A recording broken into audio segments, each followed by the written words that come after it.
성부와 성자와 성령의 이름으로 아멘.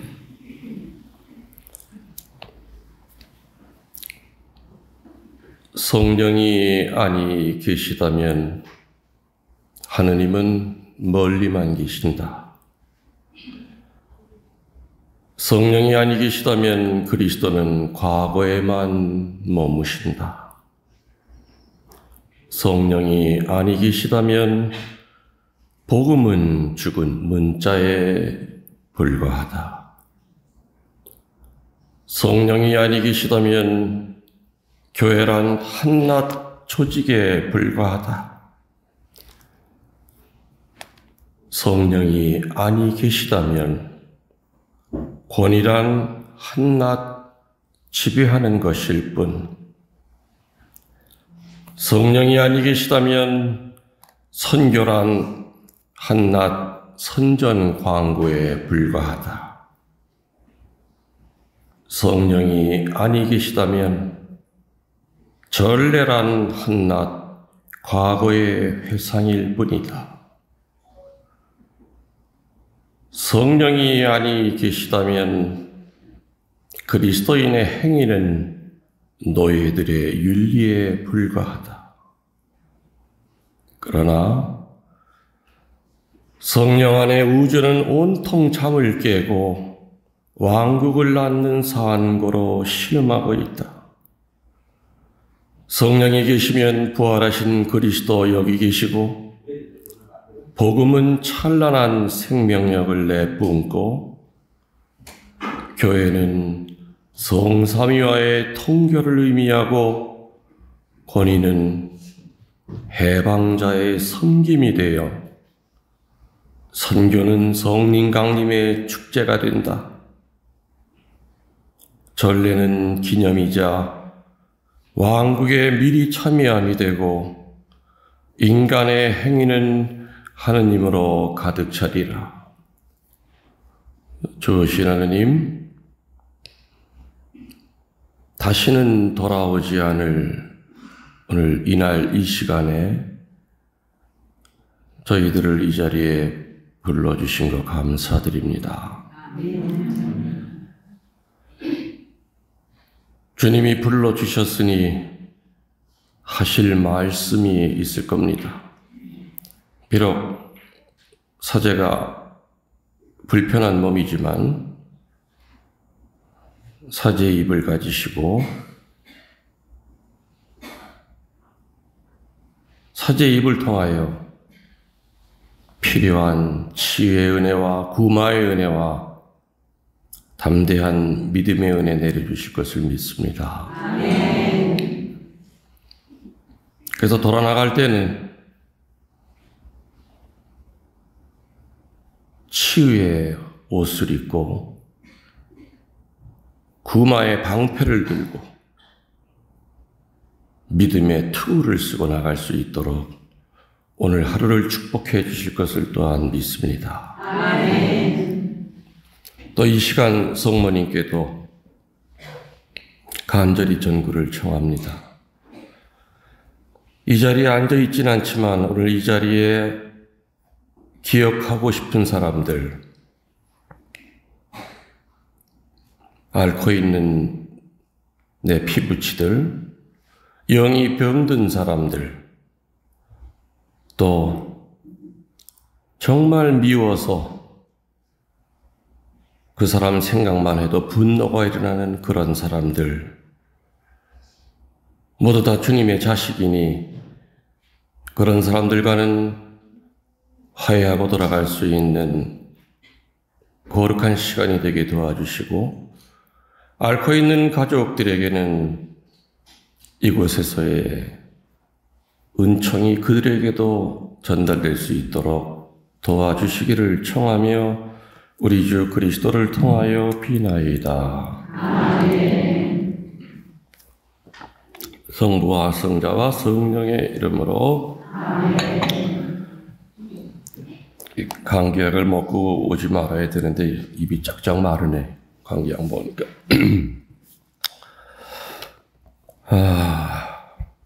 뭔 얘기 해드려요?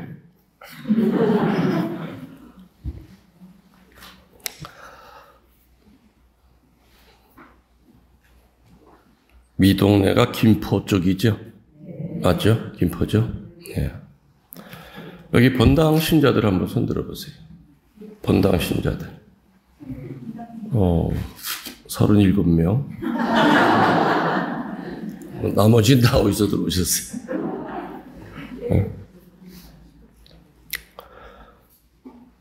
이 성당이 수명산? 수명산 성당. 여기는 수녀님들 안 계시죠? 오늘 음악 하신 분들은 여기 본당이십니까? 아니세요? 그러시구나. 어느 수녀님들 공동체에서 있었던 일이래요. 5분이 같이 사는데, 제일 높은 분이 원장이라고 부르죠.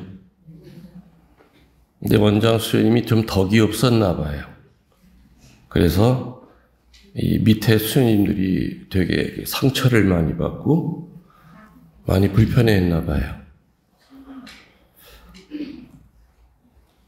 근데 그 수녀원에 여러분들 구간조라고 아세요? 앵무새라고 그러죠.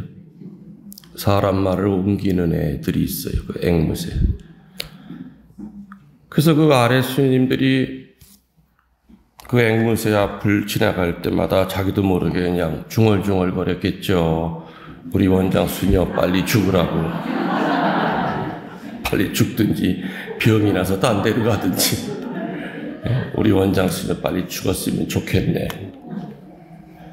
그 앵무새가 영리하니까 그걸 그대로 외웠다가 원장 수녀가 그 앞을 지나가기만 하면 우리 원장 수녀 빨리 뻗었으면 좋겠네. 이 원장 수녀님이 창피해서 살 수가 없는 거예요. 이게 아래 수녀들이 짓거려가지고 요 새가 그거를 외웠다가 이렇게 떠드는 걸로 심증을 가는데 증거가 없어. 그래서 새를 날려보낼 수도 없고 죽일 수도 없고. 그래서 고민하다가 교구청에 가서 어느 신부님한테 고백성사를 보면서 이거 어떻게 해결하면 좋겠냐 그랬더니 그 신부님이 그리더래요. 특별히 우리 주교님도 앵무새를 기르시는데 정말 거룩하다. 우리 주교님 앵무새가. 이 거룩한 앵무새를 빌려드릴 테니 그렇게 수녀님 보러 죽으라고 하는 수녀원 앵무새랑 같이 집어넣어봐라. 그럼 교구청 앵무새가 수녀원 앵무새를 피경지도 해가지고 아주 훌륭한 앵무새로 거듭나게 할 거다. 그래서 원장 수녀는 신이 나서 주교님 앵무새를 빌려다가 같이 집어넣겠죠. 그리고 피정할 때는 그 근처에 가면 안 되니까 그 새 드리는데 가지를 않았어요. 한 보름 정도 있다가 이제 우리 수녀원 앵무새가 회개했겠지 하고서는 앵무새 2마리가 있는 그 새장 앞에 이렇게 섰습니다. 근데 웬걸 수녀원 앵무새가 하나도 안 바뀐 거예요. 우리 원장 수녀 죽었으면 좋겠네 또 그리는 거예요. 그러더니 고마를 받아가지고 교구청 앵무새가 우리의 기도를 들어주소서.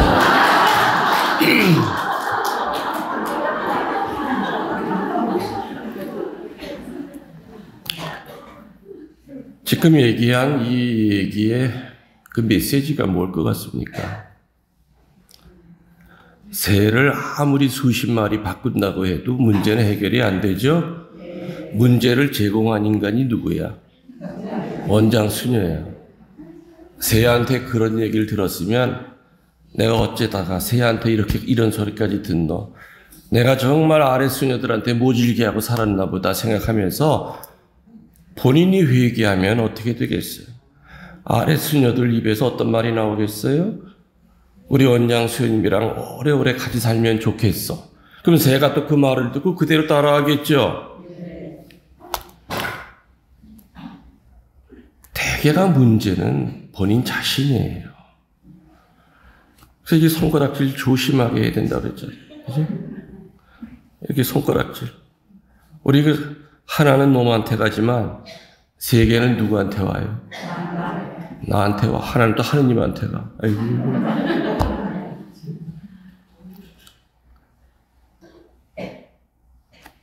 손가락질하면은 내 탓이 더 크다는 얘기예요.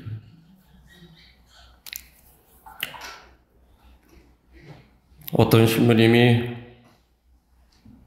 은퇴 신부님인데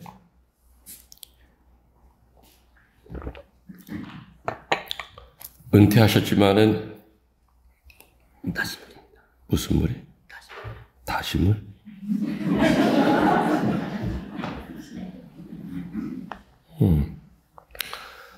은퇴를 하셨지만은 그 가까운 본당에 미사 한 대를 이렇게 하셨나 봐요.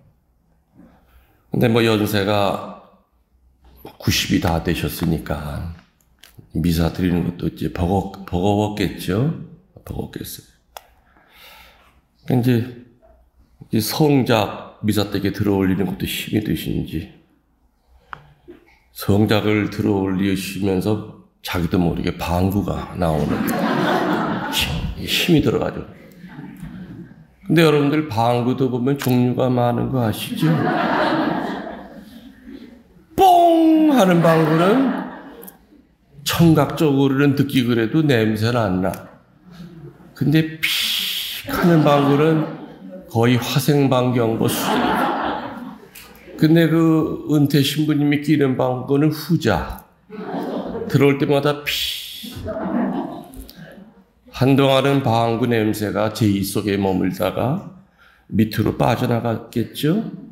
이거 들어올릴 때 복사아이들이 무릎을 꿇고 옆에 서 있어요. 그 아이들 코에 쏙쏙 들어와. 그래서 복사단에서는 그 은퇴 신부님 미사를 서로 안 하려고 그래. 하도 미사 때 방구를 끼셔가지고. 그러니까 이제 90이 다 되니까 이제 관략근이 약하니까 자꾸 새는 거야. 무슨 얘기인지 아시죠? 아이고, 딱하지, 참. 그 옆에 복사들이 그냥 너무 그냥 냄새가 나니까 그냥 복사들이 코를 막고 있었나 봐요. 그랬더니 조금 있다 대리석 바닥에 뭐가 떨어지는 소리가 들려. 뒤를 돌아다 보니까 이만한 대못이 하나 떨어진 거예요. 이 천장에서. 그래서 신부님이 뒤를 돌아다 보니까 세상 예수님이 코 막느라고 이 손바닥에 꽂혔던 못이 빠진 거야, 이게.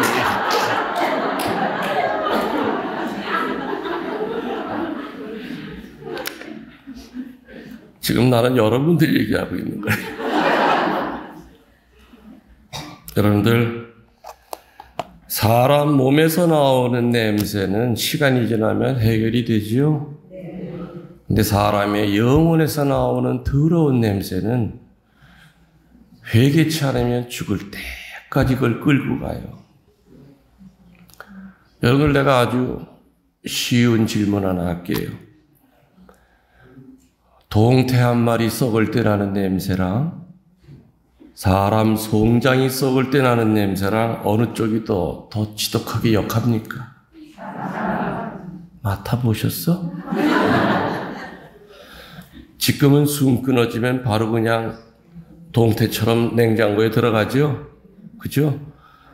옛날에는 그렇지 않았던 시절에는 다 집에서 일을 해결해야 돼요. 삼복더위에 죽어봐요. 그죠? 밑에다가 비닐을 깔고 시체물이 흘러내리니까 병풍 하나 이렇게 비스듬하게 하고 조음을 하러 가가지고 숨도 못 쉬고 나와. 한여름에 물이 질질 흘러내리거든. 한여름이면 뭐 이틀이면 다 썩어요. 거기다 드라이 아이스를 아무리 부어놔도 썩어. 그 송장 산에다 묻을 때는요, 온 산천지가 송장 썩는 냄새예요. 그 시신 하나 때문에. 땅 파는 사람들이 코를 막고 소물을 막고 소주를 2병씩 막아야만 그 송장 끄집어낼 수 있어요. 염할 때 자식도 손대기 싫어해요.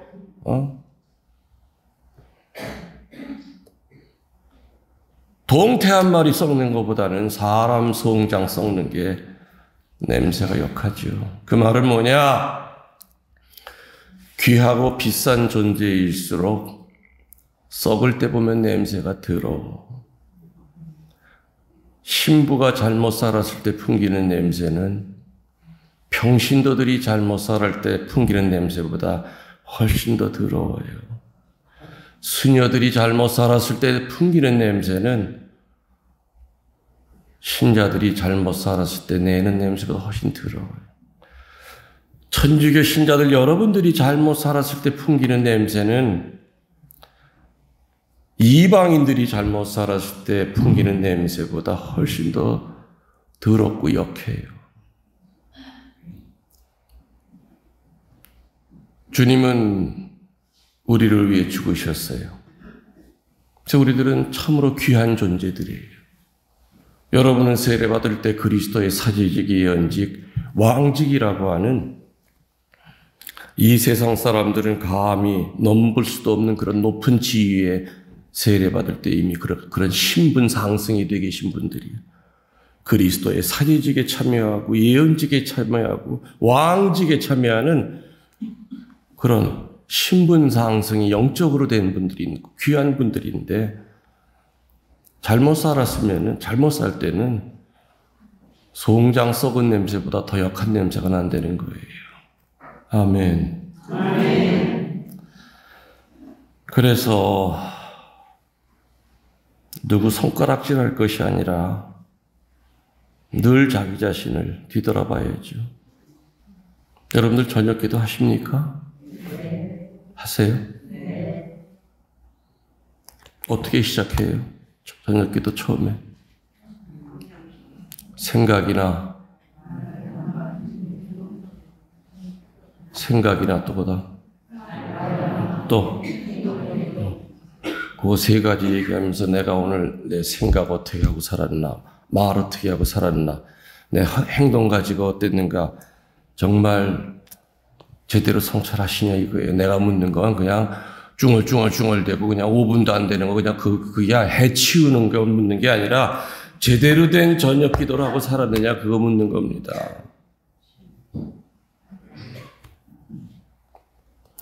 아까도 들어오기 전에 여기 신부님이랑 우리 집 얘기를 잠깐 했어요. 신부님 고향이 충청도가 아니시지 않습니까? 인천이야 나 인천.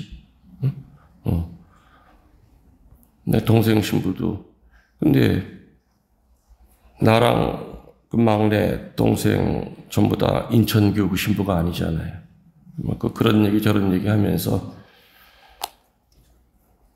그런 얘기를 했어요. 어렸을 때 정말 지겨웠다. 그 기도하는 게.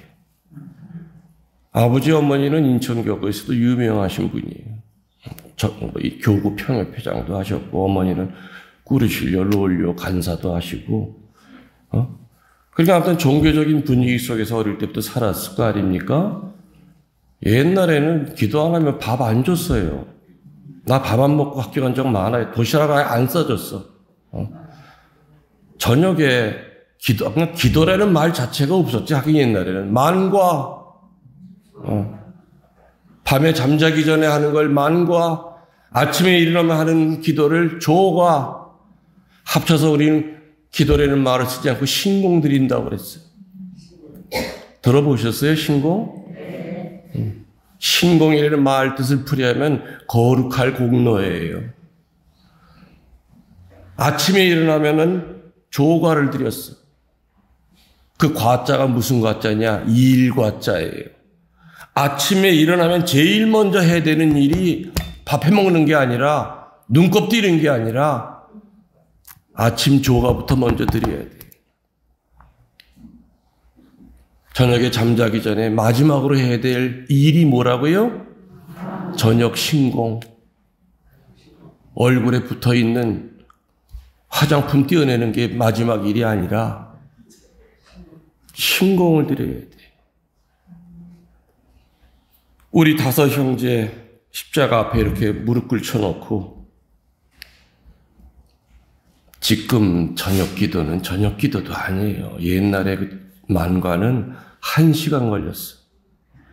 묵주기도 묵주기도하고 그러잖아요. 또 매개 신공이라고 그랬어.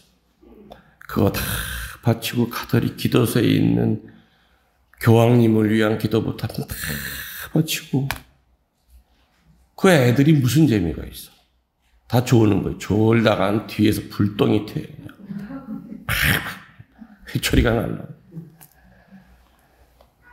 어릴 때부터 이제 장남이다 보니까 효도하는 마음으로 성당에는 나갔었죠. 그렇지만은 내 조금만 커봐라. 그 다음부터 내가 이제 성당에도 안 나가고 기도도 안 하고. 아무튼 참 그 만과 드리는 게 싫었어요. 근데 지금 내 사제 생활 40년, 신학교 생활 10년, 50년, 집 떠난 지가 50년이 됐는데, 불교로 얘기하면 출가한 지가 50년이 됐는데, 지금도 내 기도의 그 습관은 신학교에서 배운 게 아니에요. 어린 시절 우리 부모님한테 배운, 그토록 싫어했지만은 그게 내 몸에 박혀 있어. 저 지방에 피정 갔다 오면은요, 새벽 2, 3시 되기는 다반사잖아요. 문 열고 들어가요. 온몸이 파김치죠. 그럼 침대가 나를 보고 꼬셔요. 빨리 들어와요.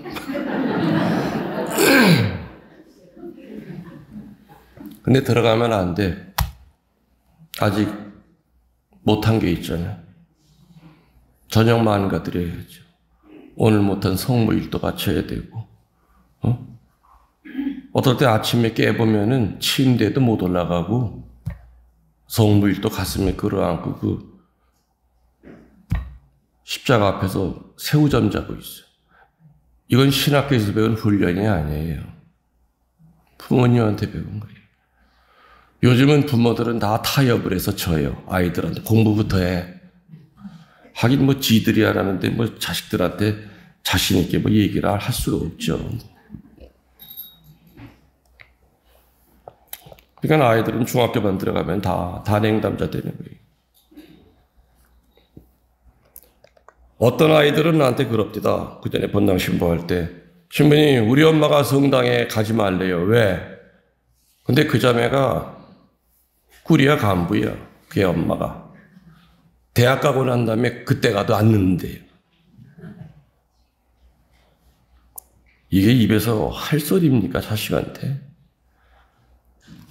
네, 그랬어요. 근데 그 자매 불러가지고 자매 나중에 얼마나 큰 심판을 받으려고 자식은 성당에 가고 싶어 하는데 대학 가도 안 늦으니까 성당 나가지 말라고 그랬다고요. 얼마나 큰 심판 받으려고 함부로 그런 말을 합니까?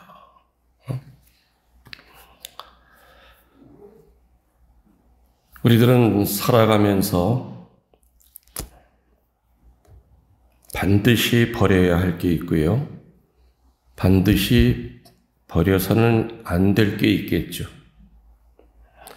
버려서 안 될 것을 생각 없이 버리는 것도 죄고 성사거리예요. 반대로 버려야 할 것을 움켜쥐고 사는 것도 역시 죄고 성사거리예요. 버려서 안 되는 게 뭐가 있을까요? 여러분 생각나는 대로 한번 얘기해 보세요. 머리에 떠오르는 대로 우리 살아가면서 절대 버려서는 안 되는 거. 네? 그래, 신앙. 첫 번째가 신앙이죠. 그 다음에 또 순서는 상관없어. 1, 2, 3, 4 서열이 적혀 있는 거니까. 신앙 버려서는 안 되고 또. 근데 조금 전에 얘기했잖아요. 기도. 옛날 말로 신공. 기도 버리면 안 돼요. 그건 마귀 밥 될 수밖에 없어요. 기도 안 하고 완독으로 나갈 수 있다? 지나가는 개도 웃어. 기도 안 하면서 하느님께 가까워질 수 있다? 말도 안 돼. 마귀 새끼는 어떻게 해서든지 기도를 못하게 만들어요. 그래서 지금은 집집마다 기도가 다 끊어졌어. 아까도 얘기했지만은 옛날에는 온 식구들이 저녁 때가 되면 촛불 켜놓고 저녁 만가를 드렸어요. 온 식구들이 다 모여서 저녁 만가 드리는 그런 집안이 각본당에 몇 프로나 될까? 1%? 천만에. 거의 없어요. 기도를 끊어버렸어요. 가정마다 천주교 교우의 집이라고 문패는 걸려 있고, 거실에 이태리째 십자가는 걸려 있고, 방마다 십자가는 있다 하더라도 그 집안에 기도 떠난 지, 신공 떠난 지는 오래전 얘기예요. 기도를 못하니까 어떻게 되는 줄 압니까? 분별을 못해요. 분별. 기도를 못하면 분별력이 안 생겨요. 분별력이 안 생기다 보니까 당연히 거룩하게 살 재간이 없어. 마귀가 제일 무서워하는 것은 거룩함이에요. 그래서 지금 시대는 똑똑한 신부들이 필요한 시대가 아니라 거룩한 사제 하나가 그 본당을 구원해요. 지금 시대는 능력 있는 수녀들이 필요한 시대가 아니라 거룩한 수도자가 필요한 시대예요. 지금 시대는 재주 많은 평신도들이 필요한 시대가 아니라 거룩한 평신도가 필요한 시대예요. 거룩함은 영적 분별에서 나오고 영적 분별이 나오는 곳이 어디라고요? 기도예요. 그래서 마귀는 그 원천이 되는 기도를 다 막아버린 지가 이미 오래예요. 모양만 천주교고 주일미사 왜 나옵니까? 하고 질문을 하고 통계를 냈더니 80%가 고백성사 보는 거 귀찮아서 나온대요. 주일 안 지키면 또 저 안에 또 들어갔다 나와야 되기 때문에 그거 부담스러워서 그따위 마음으로 무슨 미사 시간에 은총을 받고 치유가 되고 그냥 껍데기만 앉아 있는 거예요. 의학적인 용어로 뇌사라는 게 있죠. 심장은 뛰고 있는데 뇌는 죽어 있어요. 영적인 뇌사. 그건 죽은 재물이지.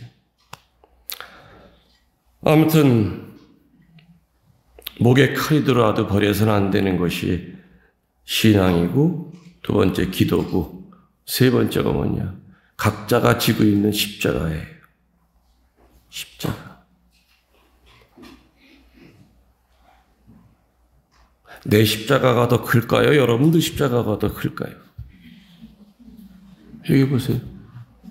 여러분들은 간접 직접으로 내가 살아온 거 대략 알잖아요. 뭐 테이프를 듣든 뭐 하든. 그죠? 내가 얼마나 모질게 살고 산전수전, 지상전, 공중전, 화생방전까지 그거 알잖아요. 여러분 십자가보단 내 십자가 훨씬 더 컸을 거예요. 십자가 버리면 안 되거든.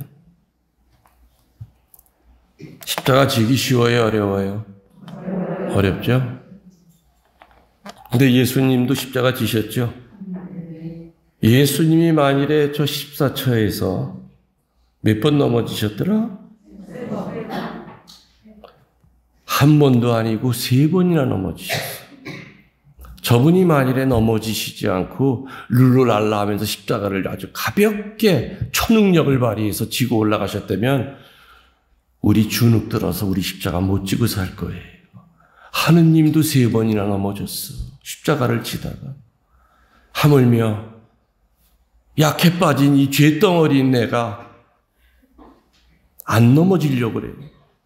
그래서 넘어지는 것이 잘못된 것이 아니라 넘어지고도 안 일어나는 것이 잘못된 거죠. 십자가는 넘어지게 돼 있어요. 때문에 너무 여러분들 주눅 들고 살지 마라. 심지어 솔직히 십자가 좋아하는 사람이 어디 있어? 피 말려 죽이는 사형틀인데. 시어머니를 10년 동안 똥오줌을 받아낸 그런 며느리가 있어요. 동네에서는 칭송이 자자해 연렵이 세워줘야 된다. 근데 그 자매는 나한테 와서 신부님 그 소리 들을 때마다 쥐구멍으로 들어가고 싶어요. 저 솔직히요. 하루에도 몇 번씩 시어머니 죽으라고 그렇게 기도해요. 이젠 지겨워서. 똥오줌 손에 묻히는 것도 이젠 지겨워요. 정말 마지못해 억지로 지고 가는 십자가예요. 사람들이 그런 칭찬할 때마다 전 쥐구멍 들어가고 싶어요. 자매님, 괜찮아요. 주님은 억지로 지고 가는 십자가라 하더라도 그 십자가에 축복하실 거예요. 여러분들 십자가의 일 보면은 기레네 사람 시몬이 예수님 대신에 십자가 지셨죠? 그거 기뻐서 진 거예요? 퇴근하고 집에 가다가 누가 아주 못된 죄인이 사형장에 끌려간다고 해가지고 이렇게 본 거야. 근데 기레네 사람 그 시몬이 키가 남보다 커. 로마 병정한테 딱 찍혔어. 야, 너 등치 큰 놈이라. 예수님 못 일어나니까. 대신저 이미 벌써 그 십자가는 예수님은 태형을 당했기 때문에 십자가는 이미 피범벅이 되어 있었어요. 사람 피 말려 죽이는 로마에서 사형 중에서 제일 잔인한 사형이 십자가형이에요. 십자가에 손만 대도 한평생 재수가 없는 건데 기레네 사람 시몬은 기쁘게 끌려 나온 게 아니에요. 창으로 들이대니까 너 나와 이 새끼야. 이거 저 대신 억지로 진 거예요. 그 억지로 지는 십자가라 하더라도 그 잠깐 동안이라 하더라도 예수님은 기운을 차리셨죠. 다시 받아서 골고다까지 올라가신 거예요. 나는 십자가 기쁘게 지고 살아요. 아이고 성이 났어 정말.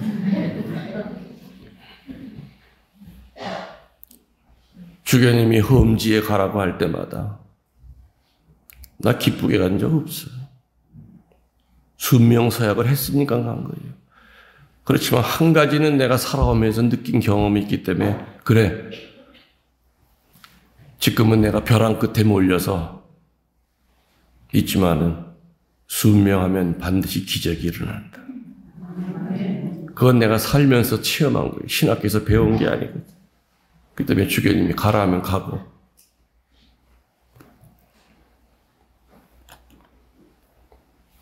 그래서 여러분들 십자가 자꾸만 자르려고 하지 마셔.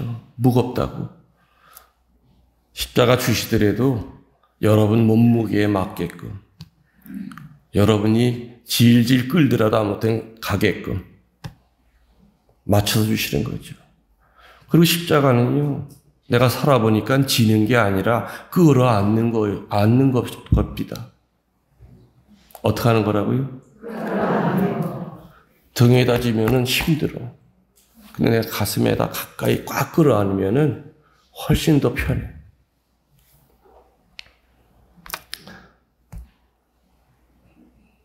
몇 년이냐.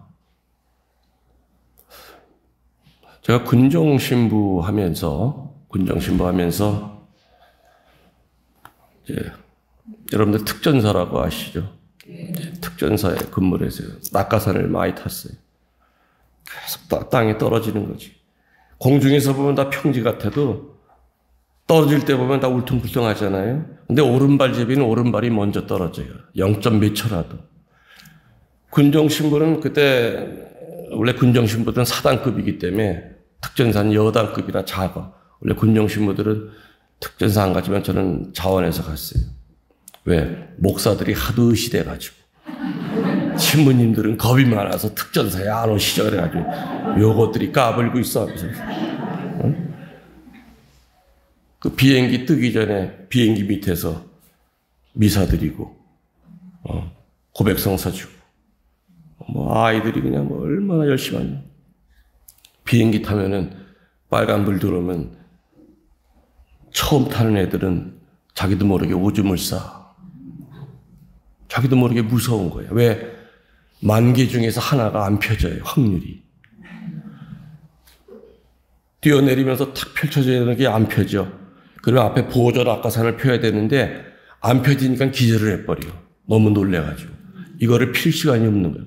그냥 휙 떨어져서 논두렁에 처박혀서 가보면 그냥 문어처럼 돼버렸지. 뼈 한 뼈는 다 가루야. 70kg, 80kg 몸뚱아리 돌풍이 불면 그냥 산에 있는 그냥 절벽에 갖다 패대기를 치면 창자가 뭐고 다 터져주고. 논두렁 위에 떨어져야 되는데 바람이 불어서 지붕 위로 떨어져 봐요. 석가래 그냥 대못이 그냥 옆구리 찔리면 하반신 마비. 그 때문에 공수부대 애들은 정말 신앙적으로 열심히 해줄 수밖에 없어요. 아이들이 떨어질 때가 되면 초조하죠. 그런 안에서 메가폰을 들고 기도를 해줘요. 그리고 내가 제일 먼저 뛰어내렸어요. 그래, 신부님이 뛰어내려 우리가 못 뛰어내리겠나. 뛰어내리면 또 다음 비행기로 가서 또 타고 이러다 보니까는 무릎이 절단이 난 거예요. 그래서 군정신부 제대하면서 여의도 성모병원에서 이제 무릎 수술을 받았죠. 그때 나도 몰랐는데 남의 피를 수혈을 받았나 봐. 근데 그 피 속에 뭐가 들어있었느냐? C형 간염 바이러스가 들어있었어요. 그때만 하더라도 A형, B형까지 있었지 C형이라는 거는 의과대학 교과서에 A도 아니고 B도 아닌 그냥 그런 정도밖에 소개가 안 됐었죠. 제대하고서는 이제 괴산본당에 신부로 있는데 수술하고 난 다음에 어느 날 거울을 보니까 얼굴이 노래. 황달이 온 거예요. 눈알도 노랗고. 이게 왜 이렇지? 가까운 동네 가서 뭐 해보니까 간염 아니라는 거예요. 그때는 C형으로 찾는 기계가 없었거든. 그래서 그냥 나중에는 숟가락도 들 수가 없을 정도로 그냥 힘이 들고 목도 이렇게 되면 뭐 이럴 때 목을 못 들어 올렸었으니까. 뭐 GPT, GOT가 뭐 어마어마. 그러다가 강남 성모병원에 갔더니 이게 아무래도 C형 같다는 거예요. 아니 C형이라는 것도 있습니까? 이때. 그래서 내가 한국에 1번이 됐어요. C형 간염. 9시 뉴스에도 나왔다. 이렇게 모자이크 처리해가지고. 참나 내가 이렇게 누워있는 거. C형 간염 비상 해가지고 A형도 아니고 B형도 아닌데 황달이 오거나 그러면은 반드시 검사 다시 해보라고. 그때 마침 그 C형 발견해낸 기계가 녹십자에 들어왔어요. 근데 약이 없잖아.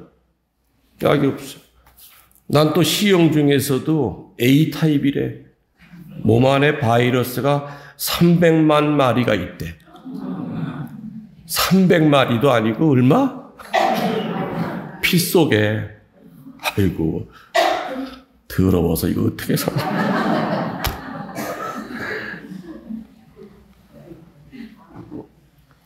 그래서 그때 당시에요 소문이 나 코 좀 풀어야 되겠어. 소문이 나 다 죽었다고 소문이 났었어요. 간암 걸렸다. 마이크 좀 끌게요.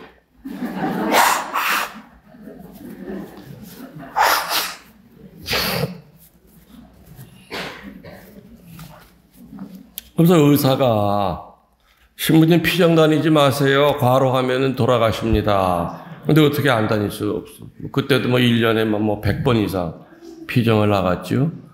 그래서 그때 그 C형 간염 바이러스가 들어가 있는 피를 받은 사람이 그때 수술장에서 5명이 받았는데 5년 안에 4명은 다 죽었어요. 그때 간경화나 간암으로. 나 혼자 18년 동안을 버티고 산 거예요. 그때가 감국 성지에 있을 때 얼마나 힘들었습니까? 그때 빚 30억 갚아야 되고 막 그냥 매일같이 3,000명씩 순례자들이 모였으니까. 그때 당시에 와보신 분이 있죠? 내가 감국 성지 신부할 때 순례미사 끝나고는 파김치가 되죠. 근데 어느 날 피곤해서 이제 뜨거운 물로 이제 혼자 샤워를 하고 있는데, 하긴 혼자 하지. 말해놓고 보니까 이상하네. 늘 혼자 하고 있어요. 그냥 샤워하고 있는데 갑자기 어떤 생각이 들었냐면은 내 몸에 이 잘못된 수혈로 C형 간염 바이러스가 들어온 지 18년이 지났는데 한 번도 이 바이러스랑 인사를 나눈 적이 없다는 생각이 들었어요. 저 그때 18년 만에 처음으로 바이러스와 통성명을 했어요. 바이러스야, 인사가 참 늦었다. 내 오늘 이 순간부터, 내가 뭐라고 그랬는지 압니까? 오늘 이 순간부터 너를 내 몸의 일부로 인정할게 그랬어요. 저는 사실 그때까지 어디다가 고발을 하자니 누워서 침 뱉기죠. 여의도 성모병원에서 했는데 어디다 고발을 해요. 하필이면 그 많은 그 피 가운데서, 나는 O형이에요. 하필이면 C형 바이러스가 들어있는 그 피를 왜 나한테 집어넣어? 그 의료진들에 대한 미움서부터 나는 그 C형 간염 걸리기 전에요. 내 자랑이 뭐였는 줄 압니까? 전 1년에 12번 헌혈했어요. 난 O형이기 때문에 다 줄 수 있었어. 그쵸? 사제는 이 피 가지고도 봉사해야 된다. 그걸 못하게 된 거예요. 그러니까 그 18년 동안 의료진서부터 내 몸 안에 있는 이 C형, 할 수만 있다면 심장까지 다 새로 바꾸고 싶어서 핏줄까지. 근데 아무튼 그날 성령이 도와주셔서 그런지 바이러스와 화해한 거예요. 그거 내가 바이러스한테 부탁을 했죠. 오늘 이 순간부터 너 미워하지 않을 테니까 나도 좀 부탁이 있단다. 내가 아직은 조금 더 할 일이 남았으니까 나 조금만 좀 더 오래 살게 해주면 안 되겠니? 그랬어요. 그리고 참 많이 운 것 같아, 그날. 주저앉아서, 샤워기 틀어놓고 그냥 엉엉 많이 울었던 것 같아. 울고 나니까 속이 시원해집니다. 그리고 그 의료진들에 대한 미움서부터 그런 것도 해방이 됐어요. 그다음부터는.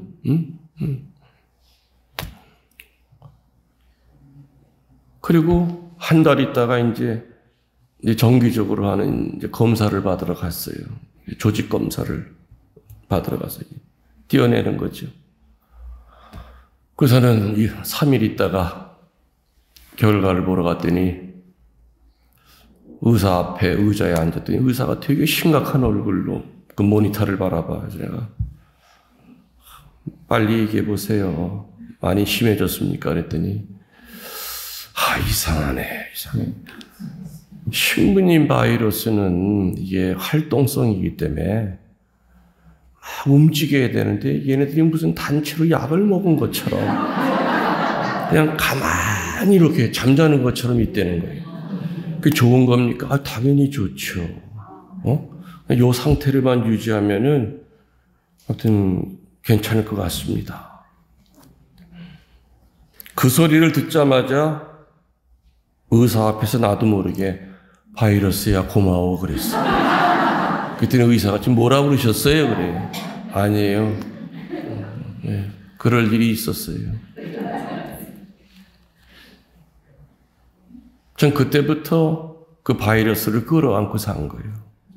그 십자가는 지는 게 아니라 끌어안는 거예요. 십자가가 여러분의 자식일 수도 있죠. 여러분의 아픈 몸뚱아리일 수도 있어요. 돈일 수도 있고 나한테 상처 준 그 원수 같은 그놈일 수도 있고 십자가는 누구나 다 있어요. 등에다 지면 등이 백이고 그 십자가의 무게 때문에 자꾸 앞으로 꼬꾸라져. 하지만 내 심장 가까이 콱 끌어안고 심장이랑 가까이 끌어안을수록 올라가는 시간은 느려질지라도 훨씬 편해요.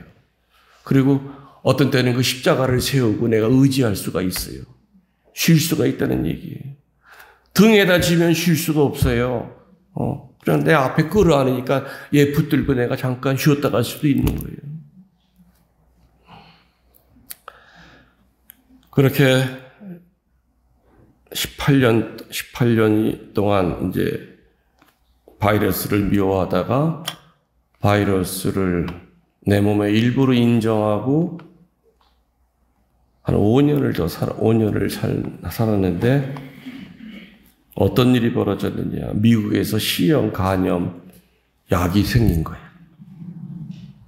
완치율이 100%예요. 근데 60알을 먹어야 돼요. 하루에 한 알씩. 2달을 먹어야 되는데 미국 돈으로 그때 당시에 내가 그때 베트에 있을 때인데 1억 4천만 원. 그 약 60알에 1억 4천만 원. 와. 한국에 이제 들어와서 보험 처리를 하더라도 7천만 원이었어요. 그래서 내 카페 식구들 아는 시모님, 우리 시모님 카페 식구들이 몇만 명 되는데 십시일반 얼마씩이라도 걷어가지고 그 6천만 원 못 만들겠습니까? 그거 사서 드세요. 그러는 거예요. 아유, 필요 없어. 나 신세지기 싫어. 그런데 어느 날 강남의 어느 내과에서 교라고 하는 의사가 전화가 왔어요. 시모님, 300만 원이면 돼요. 그러는 거예요. 60알에. 그게 뭐예요? 그랬더니 방글라데시에서 만들었대. 근데 내용은 똑같대. 짝퉁이 아니라 카피한 거라고 그러죠. 방글라데시, 인도가 워낙에 못 사는 나라라 유엔에서 그 나라에다 공장을 많이 이렇게 했어. 영국 회사에서부터 공장이 많이 들어가서 거기서 만들어서 방글라데시 사람들한테 주는데 그 사람들한테 300만 원이 어디 있어요. 그죠? 그러니까 방글라데시에서는 이게 소비가 안 돼서 동남아로 나오는 거예요. 그래서 그 내과 의사가 그걸 가지고 여러 사람을 이렇게 치료했다고 신부님 괜히 그 6천만 원짜리 드실 필요 없다고. 그래서 아무튼 믿어보시라고 해서 2통을 보냈는데 아주 통도 후져.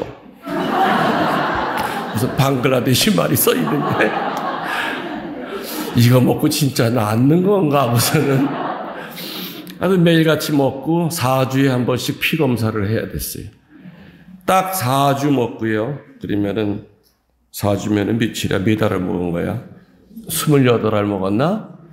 28알을 먹고 피를 뽑고 검사를 하고 그 다음날 카톡으로 그 검사한 게 딱 왔는데 신부님 축하합니다. 300만 마리였던 바이러스가 0이 돼버린 거예요.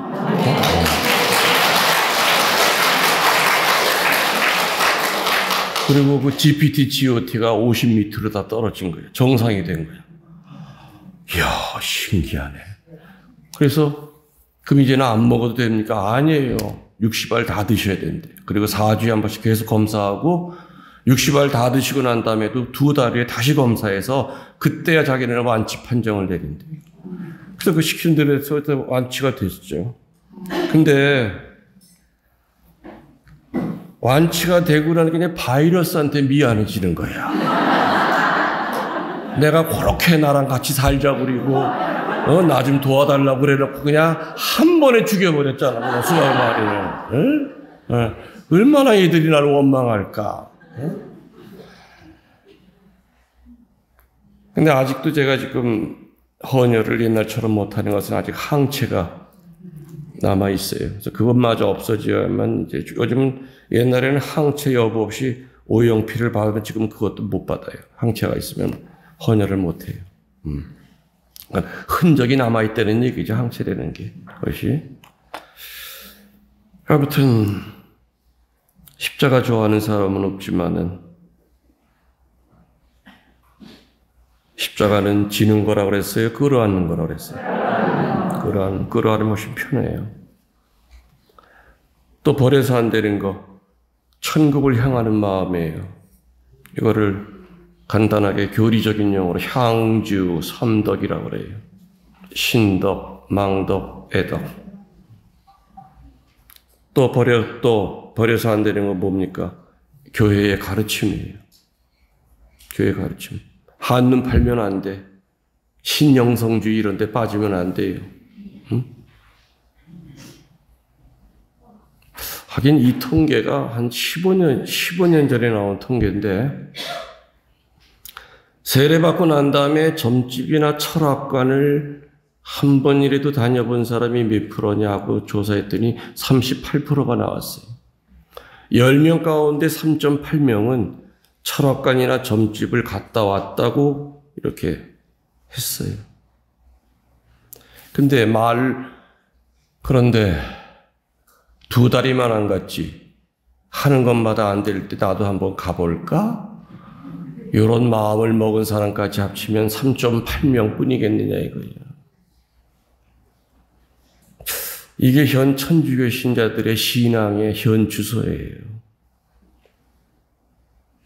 하나이고 거룩하고 공본되고 사도로부터 내려온 자모이신 성교회의 천주교 신자들이 10명 가운데 4명이 점집이나 철학관을 갔다 왔다. 그러니 냉담자가 많을 수밖에 없죠. 한마디로 그냥 모래 위에 집 짓고 사는 거예요.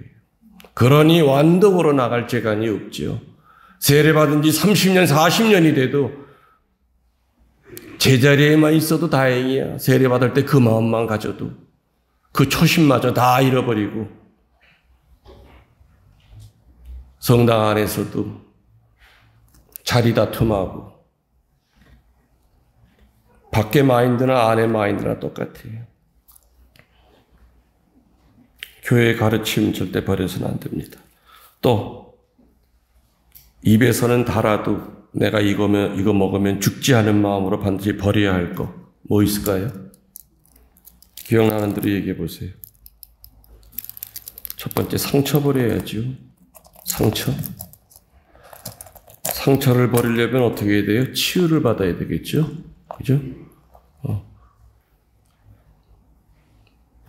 이 몸에 나 있는 이런 찢어진 거는 약 바르면 돼요. 꼬매든지. 근데 이 속에 있는 상처는 약 바른다고 해결이 안 돼요. 약국에 가서 이 속에 있는 마음의 상처 치유하는 약 없어요. 치유받아야 돼요. 버려야 돼요. 또 뭐 버려야 돼요? 어두움 버려야죠. 어두움. 다시 말하면 마귀랑 상종을 해서는 안 돼요. 마귀랑. 또 세 번째로 뭐 버려야 되느냐? 교만을 버려야 돼요. 교만. 천국 가는데 우리 발목을 잡고 있는 것 중에 하나가 우리의 교만한 마음이에요. 네 번째로 버려야 될 게 뭐냐? 미움을 버려야 돼요.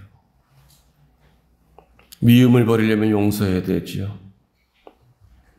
다섯 번째로 버려야 될 게 뭐냐? 무관심을 버려야 돼요. 무관심. 버려서는 안 되는 거, 버려야 하는 거. 버려서 안 되는 거, 첫 번째가 신앙, 두 번째가 기도, 세 번째가 십자가, 세 번째가 향주 삼도, 네 번째가 교회의 가르침. 반드시 버려야 되는 거, 첫 번째가 상처, 두 번째가 어두움, 세 번째가 미움, 네 번째가 무관심이에요. 또 늘 기억하고 묵상해야 될 것이 뭐냐? 현재 내가 영적으로 어떤 병에 걸려 있는가 하는 걸 묵상해야 돼요. 여러분들, 암보다도 무섭고 에이즈보다도 무서운 병이 있어요. 그 병 이름 아세요? 불감증이에요. 못 느끼는 거. 에이즈의 약자가 뭐죠? AIDS죠. AIDS가 면역 결핍증 그 약자예요. AIDS가 무슨 말을 줄인 거냐? 아, 이제 다 살았다. 그 줄임말이 AIDS. 이런 AIDS보다도 무섭고 암보다 무서운 것이 뭐라고요? 불감증. 여러분들 암에 걸려서 살다가 죽어도 천국 갈 수 있어요, 없어요? 가구도 남아요. 사실은요, 이 자리에 암 환자들 와 계시겠지만은 아주 역설적으로 얘기하면 축복받은 병이에요. 왜? 준비를 할 수 있기 때문에. 한밤중에 심장마비로 죽든지 교통사고로 죽든지, 그죠? 내일 성사 봐야지 내일이 안 온단 말이에요. 근데 내가 이제껏 사목하면서 암으로 투병하다가 세상 떠나신 분들 보면 다 천사가 돼서 떠났어. 마지막까지 다 용서할 사람 용서하고 신부님 청해서 병자 성사 받고, 응? 마지막 성체형하고 임종하고 난 다음에도 그냥 오히려 환하게 얼굴이, 비록 몸은 뼈와 가죽밖에 안 남았어도 그 암세포가 그 자매의, 그 형제의 영혼까지 망가뜨릴 수는 없잖아요. 모든 걸 다 준비할 수 있기 때문에. 사실 우리들 시한부 인생이에요, 아니에요? 모두 다 시한부 인생이에요. 50년 후에 이 자리에 버티고 있을 사람 손 들어봐. 들기만 해봐. 50년까지 안 가도 돼. 그죠?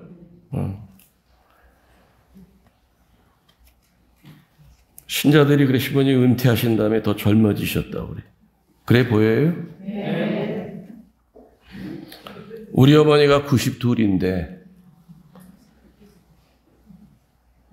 보면은 60대처럼 보여요. 늙어가는 건 주름이 생기면 늙어 보이잖아요. 난 주름이 없잖아요. 갑자기 또 얼굴 들으니까 피부 날립니까? 또 주름합니다. 우리 집안 내력이 그래. 지난 10월 3일 날 내가 사는데 이제 힐링 피스 가든을 축성을 했어요. 어머니도 오시고 이제 동생 신부도 와가지고 그때 교우들이 우리 어머니 얼굴을 이제 처음 보신 분들이 많아. 어머니 보러, 어머니 어떻게 이렇게 젊으세요? 우리 어머니가 뭐라 그랬는지 압니까? 껍데기만 젊어요.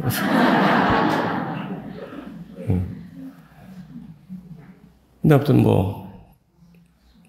어머니는 90이 넘으셔서도 뼈도 괜찮으시고 괜찮아요. 아무리 그래도 요즘 100세 시대라서 100살은 살 수 있지만은, 그죠? 200살은 못 살잖아요. 언젠가는 다 우리는 주님 앞에 가야 되는 사형수들이에요. 동의하십니까? 네. 그래서 성인, 성녀되는 지름길은요, 다른 게 아니에요. 유한성을 깨닫고 살면 돼. 하루하루를 마지막으로 알고 살면 그런 날들이 쌓이고 모여서 그 사람의 일생이 될 거예요. 나에게 하루밖에 안 남았다 그런다면 그 하루가 얼마나 귀하겠습니까? 나에게 하루밖에 안 남았다 그런다면 내가 오늘 드린 이 묵주기도가 내 생애의 마지막 묵주기도구나. 어디 분심 잡념이 들어요. 나에게 하루밖에 안 남았다 그런다면 오늘 내가 영하는 이 성체가 내 생애의 마지막 영성체구나. 성체 영할 때마다 눈물 콧물이 앞을 가릴 거예요. 성경을 읽을 때마다 내가 내 눈으로 보는 마지막 성경이구나. 그런 마음을 갖고 성서를 대하면은 활자는 살아 움직일 겁니다. 아무튼 늘 묵상해야 되는 것이 내가 영적으로 어떤 병에 걸려 있지 않는가. 영적으로. 교황님도 이 불감증에 걸려 있으면 천국에 못 가요. 제가 한평생 신자들을 가리키면서 이 김홍렬 신부로 인해서 수많은 사람들이 회개하고 천국에 갔어도 내 자신이 이 불감증에 걸려 있으면 천국에 못 가요. 우리가 천국 가는데 우리의 발목을 잡는 3대 불감증이 있다고 그래요. 첫 번째가 은총의 불감증이에요. 두 번째가 죄의 불감증. 세 번째가 말씀의 불감증. 이거를 3대 불감증이라고 해요. 첫 번째가 뭐라고요? 모든 병은 증세가 있지요. 그럼 이 은총의 불감증 환자들은 어떤 증세를 보이느냐? 은총 찾아 산만리. 여러분들, 은총은요, 찾아 헤매 돌아다니는 게 아니에요. 이미 와 있는 은총을 겸손하게 발견하면 돼요. 그리고 인정하면 돼요. 그리고 고백하면 돼요. 그리고 감사하면 돼요. 그걸로 끝나면 안 되죠. 마지막에 봉헌까지 이르러야 돼요. 여러분 집에서 은총을 발견 못하면은 여러분이 살아온 여러분의 그 인생 역사 가운데 하느님께서 나를 얼마나 사랑하고 계시다는 걸 여러분들이 발견 못한다면은 다른 데 어디 가서도 발견 못해요. 이런 피정을 통해서 새로운 은총을 얻는 것이 아니라 오늘 피정 듣고 보니까 세상에 주님이 나를 얼마나 사랑하고 계신 거 오늘 내가 깨닫고 돌아간다. 그래서 은총은 발견하는, 찾아 헤매는 것이 아니라 이미 와 있는 은총을 첫 번째 인정하라고 그랬죠. 그 다음에 고백해야 돼요. 그 다음에 감사해야 돼요. 봉헌해야 돼요. 10명의 나병 환자가 예수님한테 왔지요.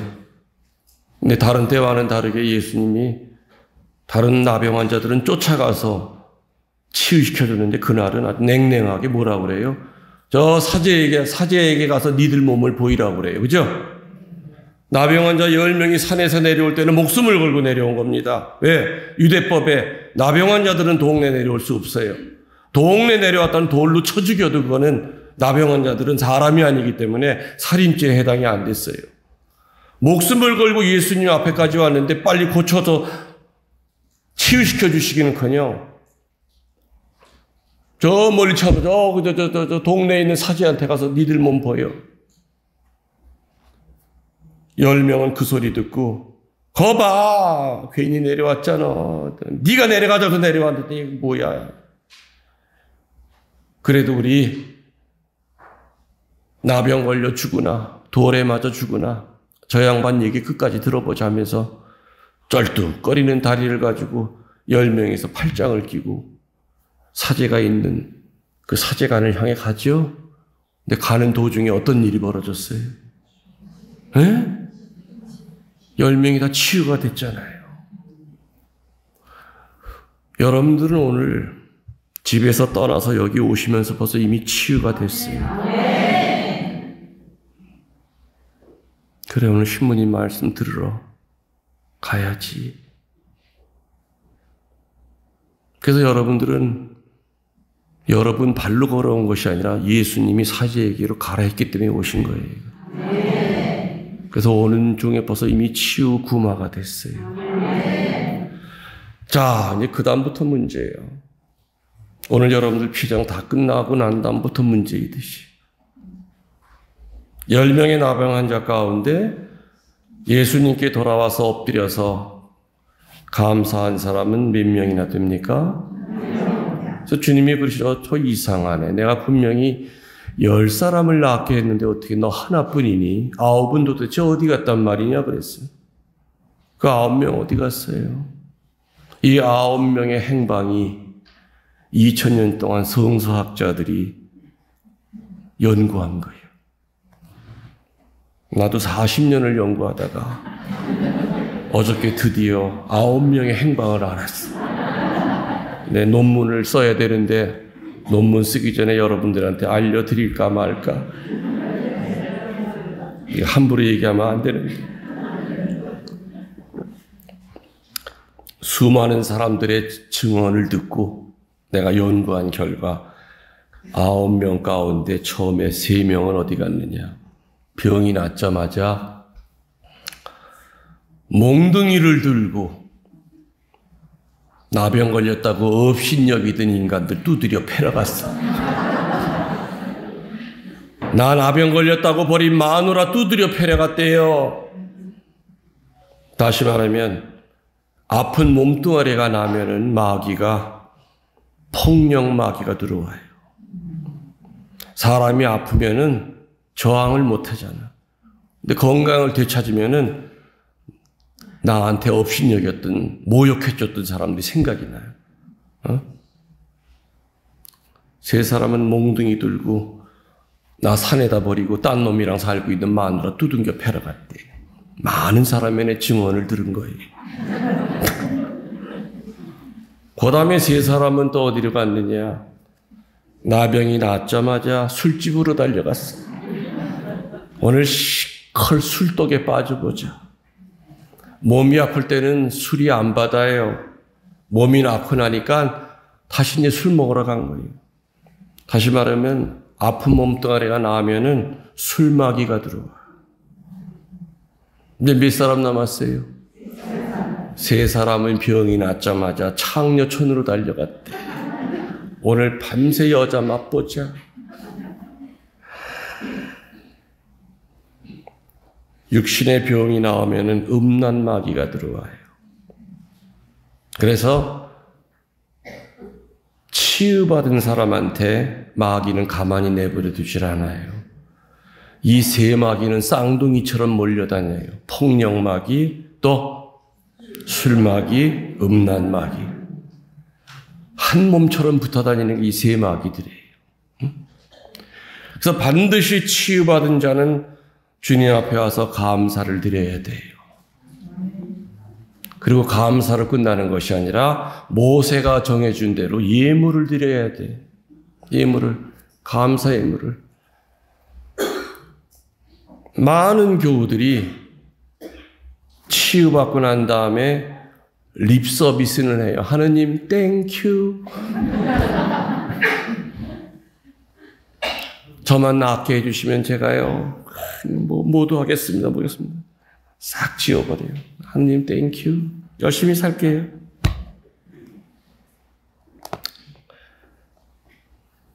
저는 긴 사제 생활하면서요 참 안타까운 것 중에 하나는 뭐냐, 감사 예물을 천주교 신자들한테보다도 개신교 신자, 불교 신자한테 더 많이 받아봤어요.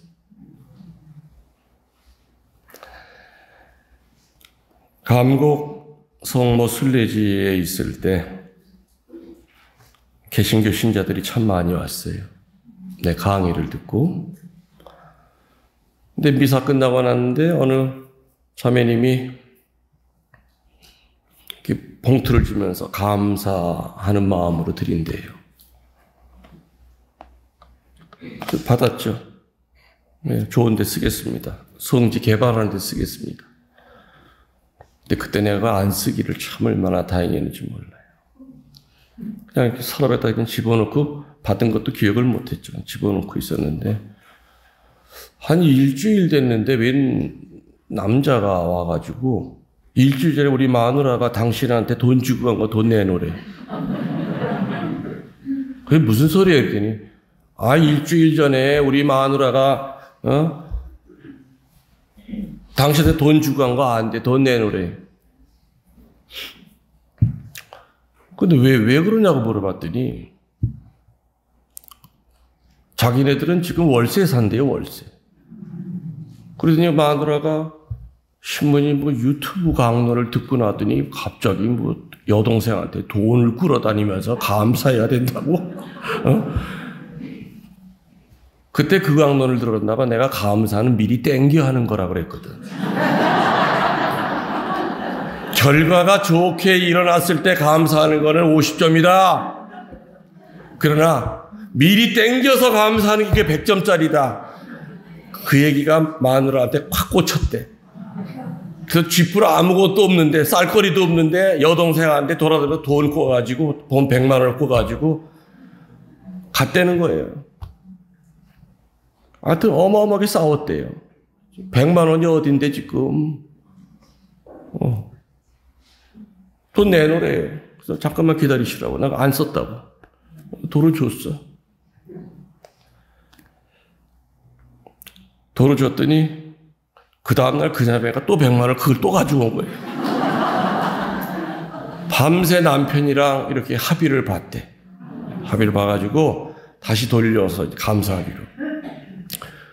그리고 석 달 후에 그 두 부가 다시 왔는데 시부님 감사합니다. 시부님한테 이렇게 감사의 힘을 봉하고 난 다음에 기적이 일어났대요. 자기가 알지도 못하는 뭐 유산이 있었대요. 그래서 1, 2억이 아니라 100억 이상을 받았대요. 네? 그래서 빚 다 갚고선 지금 뭐 집도 큰 거 사고 뭐 다시 사업도 시작하고 그래가지고 이야 마누라 너 정말 잘했다. 땡겨서 감사하니까 이렇게 주시는구나.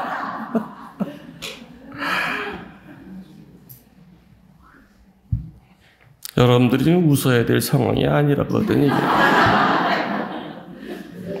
여러분들 이제껏 살면서 얼마나 땡기는 건 난 바라지도 않고 그건 미리 난 바라지도 않고 고통 중에 헤어날 길이 하나도 안 보여요. 캄캄한 어둠 속에 갇히고 벼랑 끝에 몰렸을 때 그래 그때 주님 믿고 주님 감사합니다. 감사해 본 적 몇 번이나 되냐 이거예요. 별로 없죠. 우리는 좋은 결과가 나도 그냥 립서비스도 안 하는 사람 많아요. 때가 돼서 해결된 거지. 그 바쁜 양반이 뭐 나한테 신경을 쓰시겠어? 다 지가 잘나서 된 줄 알죠. 어느 회장님이 등산을 갔다가 길을 잃었대요. 그래서 발을 헛디뎌가지고 그냥 낭떠러지로 그냥 막 굴러 떨어지다가 나무 뿌리 하나를 갖다 탁 잡은 거예요. 대롱대롱 매달린 거죠. 사람 살려도 뭐 그 밤중에 누가 있습니까? 그래서 뭐 하늘을 보면서 주님 살려주세요. 제가 무슨 성당 총회장이에요. 우리 성당 두셔야 되고 저 죽으면 안 돼요. 그랬더니 예수님이 샤워하다가 뭐가 시끄러워. 위창을 이렇게 내려다보니까 한 놈이 이렇게 대롱대롱 매달려 있어. 나 불렀냐? 예, 저 좀 살려주세요. 그러니까 예수님이 한마디 하고 그냥 문을 닫아.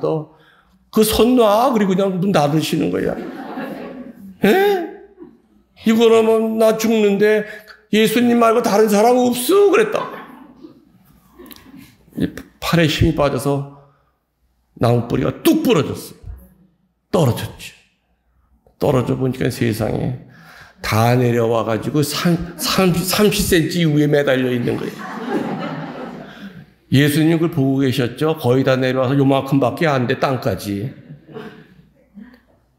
그 손 놓으라고 그러면 얼마나 체면도 쓰고, 너 참 믿음 있다. 그 놓으라고 그래도 안 놓고, 뭐 예수 말고 딴 사람 없냐고, 뭐. 응? 은총은 뭐라 그랬어요? 찾아 헤매는 것이 아니라 이미 와 있는 은총을 겸손하게 발견하고 인정하고 고백하고 감사하고 감사로만 끝나면 안 된다고 그랬죠? 봉헌까지 이르러야 돼요. 그게 바로 은총의 불감증으로부터 벗어나는 길이에요. 두 번째가 무슨 불감증이 있다고 그랬습니까? 죄의 불감증. 자기는 죽었다 깨도 죄인이 아니라고 생각을 해요. 여러분들 이 자리에는 신부를 비롯해서 죄인들만 앉아 있습니다. 근데 본인이 나는 죄인이 아니라고 생각하시는 분들은 조용히 일어나서 집으로 가세요. 의인은 이 자리에 있을 필요가 없어요. 죄인들만 있을 수 있어요. 본인이 죄인이 아니라고 생각하는 이 병에 걸린 원인은 뭘까? 모든 병은 원인이 있어요. 바이러스인지, 곰팡인지, 다 원인이 있어요. 본인이 죄인이 아니라 의인이라고 생각하는, 착각하는 이 죄의 불감증에 걸려 있는 사람들의 특징은 뭐냐면은 자기보다 못한 사람과 늘 자기를 비교해요. 냉담하고 있는 남편과 주일 지키는 나를 비교하면 내가 훨씬 더 남편보다는 의인 쪽에 속해 있다고 착각을 해요. 그런 생각 들겠죠? 여러분의 비교의 대상은 나보다 시원찮은 사람이 아니에요. 오로지 예수 그리스도만이 여러분의 비교의 대상이 되어야 된다. 그래서 나는 예수님만큼 기도하는가? 손 들어보세요. 예수님만큼 기도하는 사람 없어요. 나는 예수님만큼 순명하고 살아가는가? 없어요. 나는 예수님만큼 봉헌하는가? 나는 예수님만큼 봉사하는가? 다른 인간과 비교하면 내가 조금 의인 쪽에 속해 있다고 착각을 하지만 예수님과 비교하면은 음에 기주고 영적으로 비참한 마음이 들죠. 내 꼬라지가 요거밖에 안 되는구나. 그래서 죄의 불감증한 자들은 비교의 대상을 잘못 선정했기 때문에 늘 교만에 가득 차 있어요. 가득 차 있어요. 세 번째로 말씀의 불감증이라고 그랬죠. 말씀의 불감증 환자는 극과 극이에요. 두 부류로 나눠져요. 첫 번째 부류는 뭐냐? 말 그대로 말씀을 가까이 안 하는 사람이에요. 죽을 때까지 단 한 번도 성경책을 읽어보지 못하고 죽는 신자들이 많아요. 그 본당에서 피정이 수백 번 있었는데 단 한 번도 나온 적이 없어요. 신부님이 피정 참석하셔서 소개해도 절대 안 나와요. 성경책은 신구약 합본은 언제 쓰느냐? 목침 대신 비구자예요.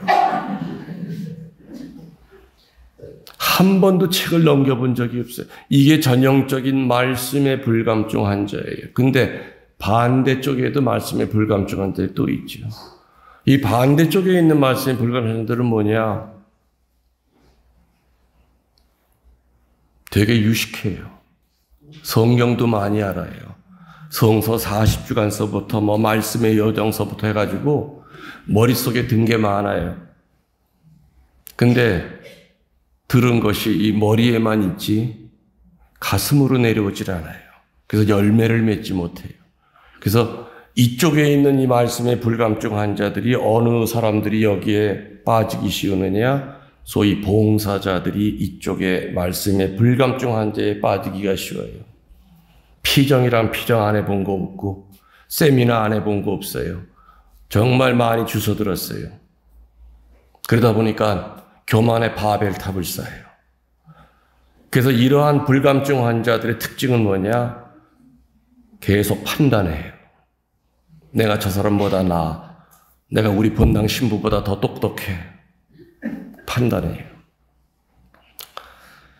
지금 간단히 얘기했지만 이 3대 영적 불감증 환자가 되면은 한평생을 교황으로 살았다 하더라도 한평생을 피정지도하면서 살았다 하더라도 이 3대 불감증이 우리 천국 가는 발목을 잡고 못 들어가게 한다 그 얘기죠. 여러분들 지금 살면서 버려서는 안 되는 거, 버려야 하는 거, 늘 묵상해야 되는 거, 이렇게 얘기 드렸어요. 근데 이것이 순서가 뒤바뀌면 행복하지 않아요. 버려서는 안 되는 것을 붙들고 살거나 또는 버려야 하는 것을 또 붙들고 산다면 행복하지 않아요. 그래서 오늘 이 피정 있다가 끝의 시간까지는 버려서는 안 되는 것 중에서 내가 몇 개 얘기했죠. 신앙, 십자가, 기도, 향주 삼도, 교회 가르침. 이것 중에서 특히 향주 삼덕에 대한 이야기를 좀 집중적으로 할 겁니다. 시간이 될 때까지 오후 시간 하다 보면 이제 성모 신심 얘기도 아마 나오게 되겠죠. 나 몇 시까지 하는 겁니까? 시간을 좀 보면서 얘기해야지. 12시 반이에요? 12시에요? 12시 반? 12시가 아니라?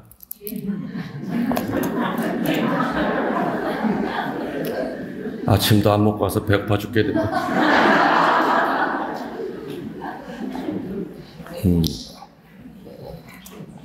우리 자매님이 조금의 망설임도 없이 12시 반이라고. 12시까지지만 12시 반까지 해주시면 좋겠습니다. 이렇게 나올 줄 알았더니.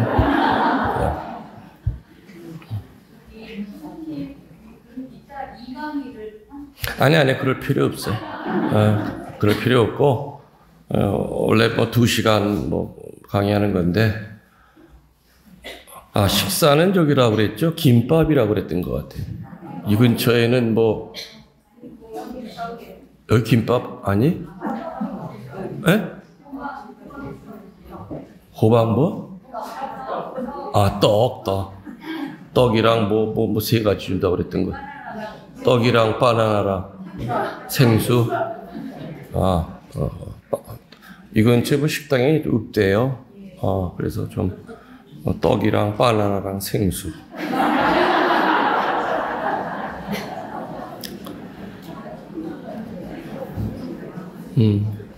이렇게 먹는 거 얘기만 나오면 좋아서 이렇게 웅성웅성 됐어요.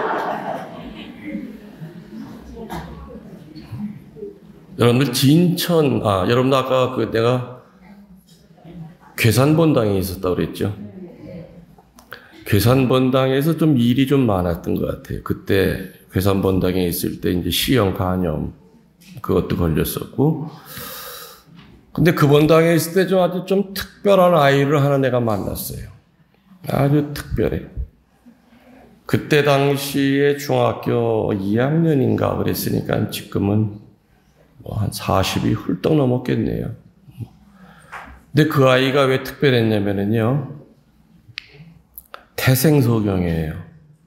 태생소경인데 전 세계에서 연을 제일 잘 날렸어요. 한국 대회는 벌써 여러 번 우승을 했고 일본에까지 가서 일본 연들을 다 죽이고 왔어요. 욕하는 거 아니에요, 이거. 날리는 연 있잖아요. 그 연 얘기하는 거예요. 예? 한국 연들도 다 죽이고 일본 가서 일본에 다 죽였어요. 높이 날리기 부분에서도 우승하고 연끼리 싸워서 끊기도 우승했어요. 2개 부분에 3개씩 하여튼 보유자였어요. 근데 그 아이가 괴산본당 신자였어요. 한 번은 이렇게 겨울에 차를 타고 가는데 빈 논에서 연 연습을 하고 있더라고요. 차를 세우고 이렇게 갔죠. 가서 이렇게 보니까 참 신기해. 베지도 않아. 근데 감았다가 풀고 하도 신기해. 제가 방해하지 않으려고 이렇게 조용히 있었더니 그 앞이 안 보이는 사람들은 청각이 예민하잖아요. 누구세요? 그러는 거예요. 아이고 미안해. 본당 신부야. 지나가다가 너 연 날리는 거 보고 내가 신기해서 지금 살살 걸어봤는데 소리가 들렸구나. 미안하다. 그랬더니 선생님 그러면서 이제 내가 말이 나온 게 되게 궁금했던 게 있단다. 너 어떻게 앞도 안 보이는데 이렇게 연을 잘 날리니? 그랬더니 그냥 바로 얘기합니다. 신부님, 앞이 안 보여도 연 날리는 거랑 상관이 없어요. 연 줄만 잡고 있으면 바람이 지금 왼쪽에서 오른쪽으로 부는구나. 어떤 연이 와서 싸우자고 지금 덤비는구나.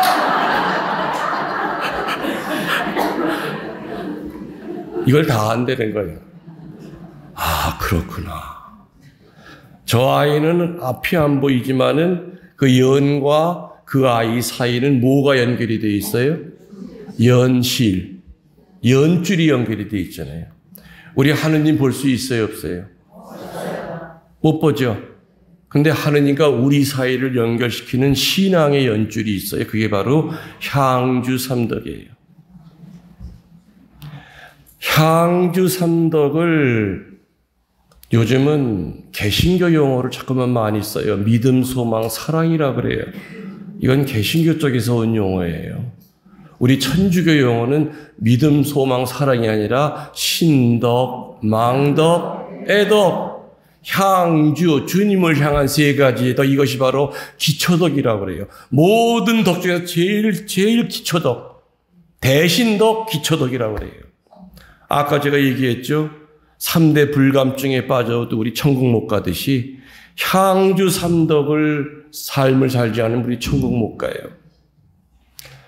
신덕, 망덕, 애덕.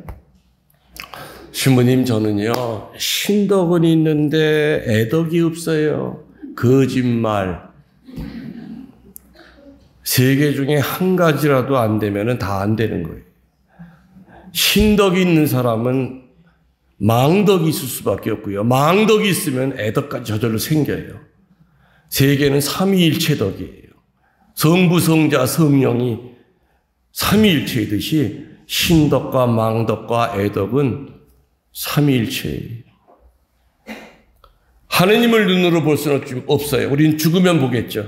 그렇지만 그 연 잘 날리는 그 소년처럼 연과 그 학생을 연결하는 연시를 가지고 그렇게 기가 막히게 연을 갖고 놀듯이 연의 존재를 느끼듯이 향주 삼덕의 신앙의 끈을 갖고 살 때 우리 하느님을 살아서도 체험할 수가 있어요. 하느님이 어떤 분이신지를 우리는 깨달을 수가 있어요. 제일 첫 번째 덕이 뭐라고요? 신덕이 뭡니까? 하고 교우들한테 물어보면은 하나같이 뭐라 그러냐. 신덕의 핵심. 그 밤송이, 그 뾰족뾰족한 그 밤송이를 발로 밟아가지고 작대기로 뜯어가지고 안에 보면 그냥 윤기가 잘잘 흐르는 밤알이 나오죠. 그죠? 그 신덕이라고 하는 그 밤송이를 가시를 탁 뺏겨내면 그 안에 알맹이가 나와. 그 신덕의 핵심이 뭐냐? 뭐예요? 순명하는 거예요. 신덕의 알맹이는 순명해요. 내가 신덕이 있는 사람이냐 없는 사람이냐 하는 것을 스스로 어떻게 판단하느냐? 나는 하느님과 내 양심과 교회에 순명하고 살았느냐? 아니면 순명하지 않고 살았다면 그 사람은 신덕이 없는 사람이에요. 하느님과 내 양심의 소리와 교회의 가르침에 순명하고 살았느냐, 순명치 않았느냐 하는 것이 신덕이 있느냐 없느냐의 첫 번째 기준이라는 거죠. 여러분들 순명하는 거 쉬워요, 어려워요? 어렵죠? 참 어려워요. 그 새파랗게 젊은 신부님들이 사제서품 받는 모습 보면 여러분 눈물 나죠? 아유, 저렇게 참 아깝다. 저렇게. 사실은 사제서품식 날 세 가지를 다 뺏겨요. 이 세상에 남자로 태어나면 누구나 다 누려야 될 그 세 가지를 다 뺏겨요. 서약을 세 가지를 하잖아. 순명서약 해야 되잖아요. 순명하는 거 쉽지 않거든. 또 정결서약 해야 되잖아요. 한 인간으로 태어나서 내 자손을 못 보는 거예요. 청빈서약 해야 되잖아요.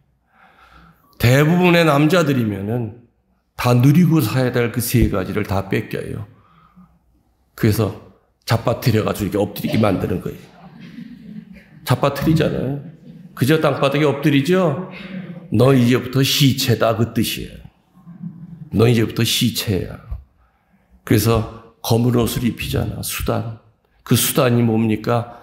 옛날에 로마 시대 때 시체 싸매야 된 옷이에요. 통솔 옷이에요. 통솔을. 수단이 그게 검은 게 수단의 뜻이 라틴어예요. 그 시체가 입었던 옷이에요. 사제들은 시체가 입었던 옷을 입고 수단을 입고 살아. 근데 속에서는 피가 끓잖아. 그러니 얼마나 힘들겠어.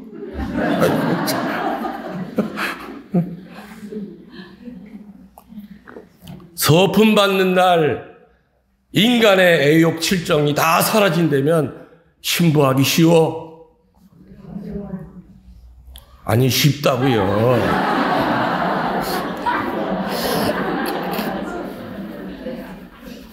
서품 때 그게 다 사라진다면 신부하기 쉽다 이 얘기예요. 그죠?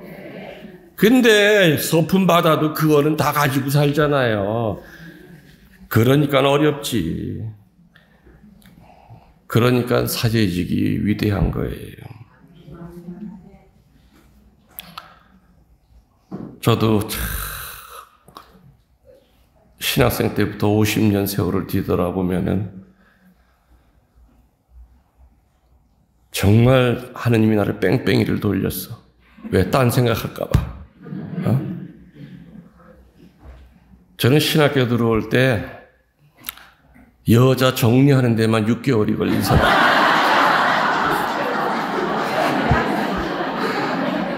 에휴, 참. 그러니 신부가 되고 나서도 한가해서 봐요. 그러니까 맨날 오지랖만 보내서 그냥 한눈 안 팔게끔. 하다 보니까 세상에 벌써 은퇴할 때가 된 거예요. 이렇게 빨리 지나갈 수가 있을까? 뒤돌아보면은, 야, 그래, 그게 바오로의 가시였구나. 그게 뒤돌아보면.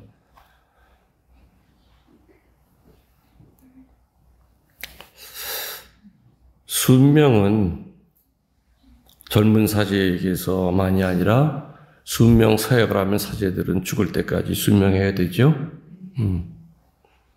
노예적 근성과는 좀 달라요, 그거는.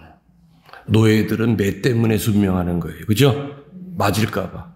종들이 하는 그 순명과는 전혀 달라요. 이건 자발적인 순명이죠. 자발적 순명이. 순명하는 거 쉽지 않아요. 그런데 구약의 성조들, 신약의 성인, 성녀들, 그분들한테 하느님이 내리신 명령은 이성적으로, 합리적으로 받아들일 만한 것만 얘기했겠습니까? 아니면은 말도 안 되는 것을 시키셨겠습니까? 아니야. 말도 안 되는 것만 시켰어요. 여러분들 기억 안 나세요? 아브라함한테 뭐라 그래? 자식 내놓으라, 자식 바치라 그래, 자식. 그죠? 아브라함한테 처음에 무슨 명령 내립니까? 네 고향과 친척과 아비 집을 다 내가 일려주러 가거라 그랬잖아요. 그때 나이가 몇 살이에요, 아브라함이? 70 나이에 식솔들을 끌고 가나안 땅으로 갑니다. 갔더니 웬걸? 적과 꿀이 흐르는 땅인 줄 알았더니 가보니까 먼지만 풀풀 나는 박토야. 오히려 그 전에 살던 유프라테스 강가가 훨씬 더 기린 땅이에요. 그 성서 어디에도 아브라함은 불평하는 거 없어요. 그러더니 나중에 사라가 임신을 하죠. 이삭을 낳아요. 근데 눈에도 안 아플 그 자식 줄 때는 언제고 자식 내놓으래요. 뭐로? 번제물로 바치래요. 번제물이 뭔지 아십니까? 짐승의 배를 갈라서 창자를 끄집어내서 토막을 쳐서 불에다 태워서 연기로 올려보내는 게 번제물이야. 아브라함 보러 이삭의 배를 갈라서 창자를 끄집어내서 짐승 번제물로 하듯이 그렇게 하라 그걸 시키신 거예요. 여러분 같으면 하나님이 여러분 앞에 나타나서 여러분 자식 번제물로 바치라고 할 때 하겠습니까? 못하죠. 미쳤냐? 내 너를 안 믿으면 안 믿었지 나 그 집 못해. 아브라함도 인간인데 왜 고뇌가 없고 왜 갈등이 없었겠습니까마는 성경에는 그 모든 것을 이겨낸 차분한 아브라함의 모습이 나와요.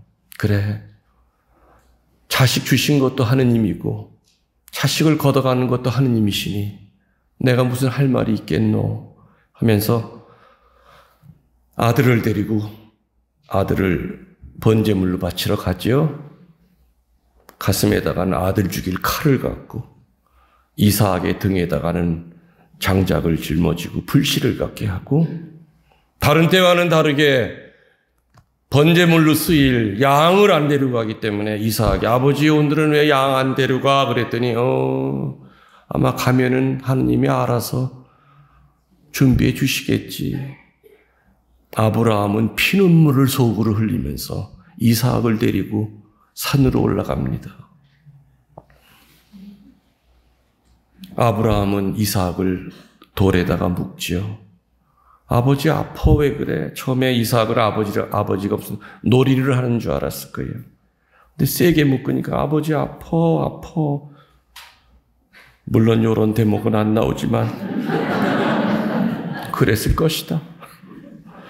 그리고 난 다음에 이삭은 주머니에 있는 칼을 만지작 했습니까? 아니면 꺼내서 찍으려고 그랬습니까?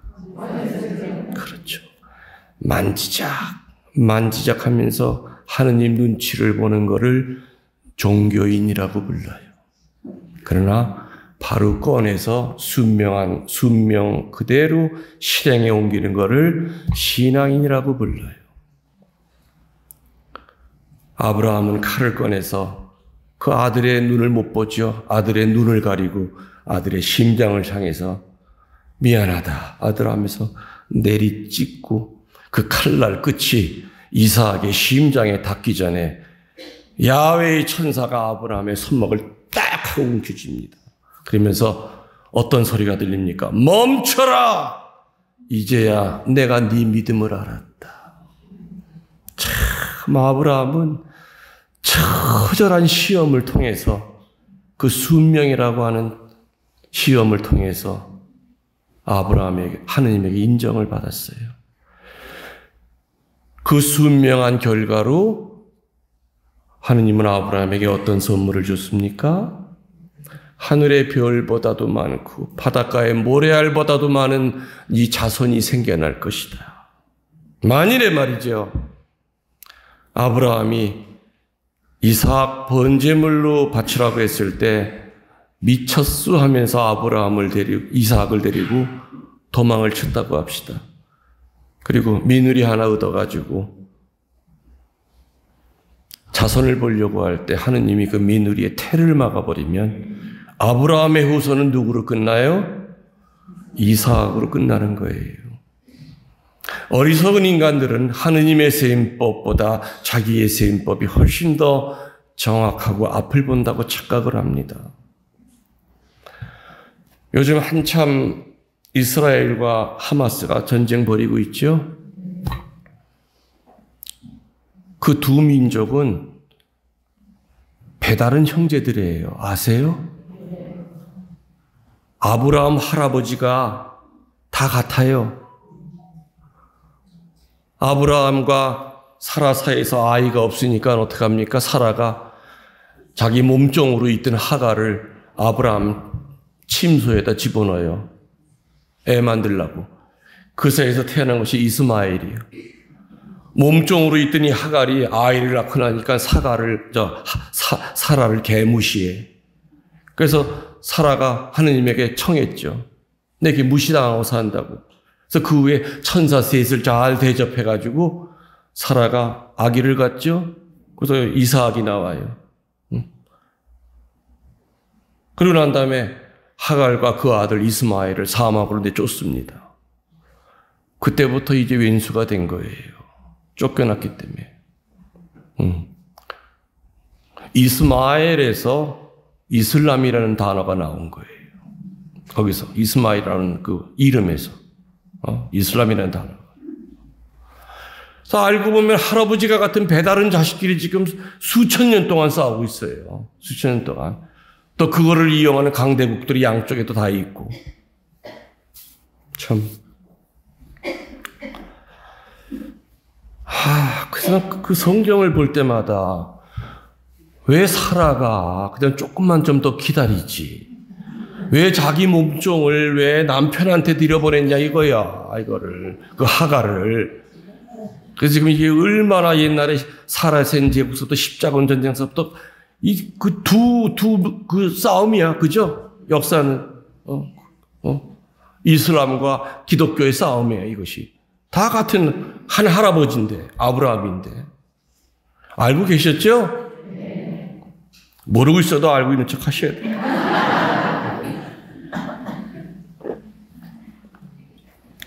그래서 성경에 나오는, 구약 성서에 나오는 순명하는 자에게 주신 첫 번째 축복은 자손에 대한 축복이에요. 다시 말하면 나 죽으면 그뿐이지가 아니에요. 나 죽고 난 다음에도 내가 하느님에게 얼마나 순명했느냐에 따라서 내가 보지도 못할 내 몇백 년 후 자손한테까지도 그 축복이 내려간다, 그 뜻이에요. 알아들으셨어요? 무슨 얘기인지? 나 혼자 살다 죽으면 그뿐이지가 아니라 그 뜻입니다. 반드시 하느님과 나와의 그 관계성, 순명을 통한 그 관계성은 내 자손한테까지도 축복으로 내려갑니다. 그래서 이스라엘 사람들이, 유대인들이 그렇게 많은 박해를 받았잖아요. 1차 세계대전, 2차 세계대전서부터 얼마나 떠돌이처럼 세상을 떠돌았어요. 그러니까 그 땅에 있는 팔레스타인 민족을 내쫓고 우린 죽으나 사나 우리 한평생을 우리는 공격을 당했기 때문에 이제부터는 우리가 빼짜해서 내쫓은 거예요. 배다른 형제들을. 그러니까 팔레스타인은 다시 우리 땅 달라고 지금 난리치는 거고. 예. 여러분들 전 세계 똑똑한 사람들은 다 유대인인 거 아시죠? 외국에 나가서도 이렇게 그 외국 사람들이랑 대화하다 보면은 어느 자리든지 제일 꼭대기에 있는 사람 보면 다 주이시예요. 유대인들이에요. 유대인들한테 왜 이러한 축복이 내렸는가? 그 첫 번째 할아버지 잘된 덕에. 그 할아버지 성함이 어떻게 되신다고요? 성은 아시고 이름은 브람이에요. 그 성경에 나오는 순명하는 자에게 주시는 하느님의 축복 첫 번째는 자손들에 대한 축복이에요. 또 구약에 또 누구 나옵니까? 그 유명한 모세. 모세가 이집트 왕궁에서 자라죠. 나중에 자기 출신을 알아요. 그리고 자기 민족을 괴롭히는 에집트 병사를 때려 죽여요. 그리고 미디안 광야로 추방이 됩니다. 거기서 결혼해서 목동으로 살고 있는데 신탁이 내려요. 너 다시 에집트로 들어가서 네 백성들을 끌고 엑소도스 해라. 출애굽을 해라. 처음에 모세는 처음부터 이해했습니까? 아니에요. 자기가 말을 못한데 말 더듬이래요. 왜냐하면 모세는 그 당시에 지명수배를 당하고 있었던 살인범이에요. 호랭이 굴로 들어가려는 얘기야. 못 가겠다고. 나 말도 못하고요. 말도 더듬어요. 야훼 하느님이 너는 가만히 지팡이만 들고 폰만 잡어. 네 형 아론이 변호사 출신 아니니? 아론이 너 대신에 다 얘기할 거야. 그래서 그 말 그대로 믿고 아론이 대변인으로 태어나서 10번의 제안 끝에 백성들을 끌고 나오죠. 출애굽을 합니다. 그래서 모세를 통해서 보여준 모세의 그 순명 때문에 일어나는 것은 바로 해방이에요. 해방은 다른 말로 치유를 얘기하고 자유를 얘기합니다. 그래서 하느님에게 순명하는 자는 치유를 받아요. 그리고 해방이 일어나고 영적인 자유를 느끼게 되죠. 뭐 구약의 그 외에도 예레미야라든지 수많은 예언자들 하나같이 순명하는 사람이었지 불순명하는 사람은 한 사람도 없었죠.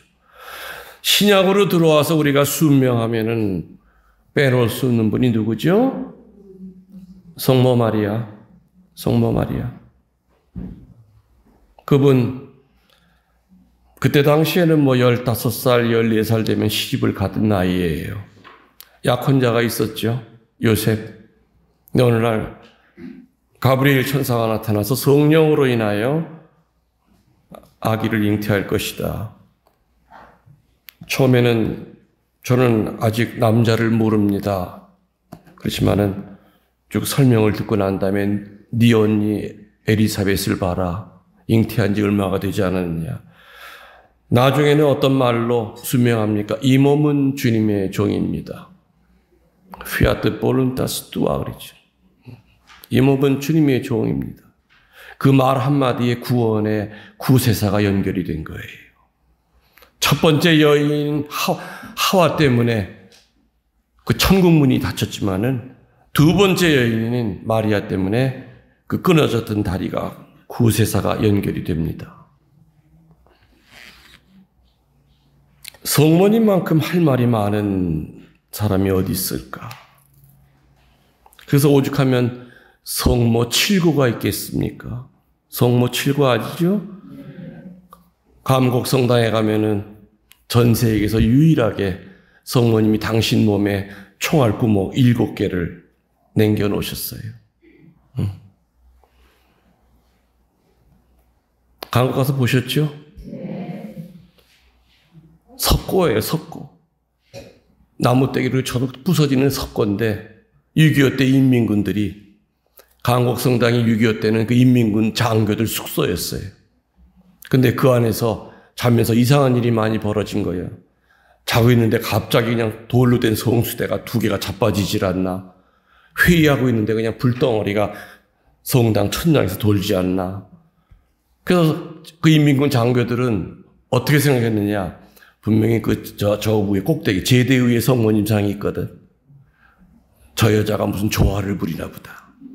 저거 부수면은 성당이 조용해질 거다 해서 장교 2놈이 성가대석에 올라가서 조준 사격을 했어요. 딱 높이가 똑같아. 성가대 높이나 성모님 상 높이나. 한 발만 맞으면 가루가 돼야 되는 게 정상이에요. 석고기 때문에.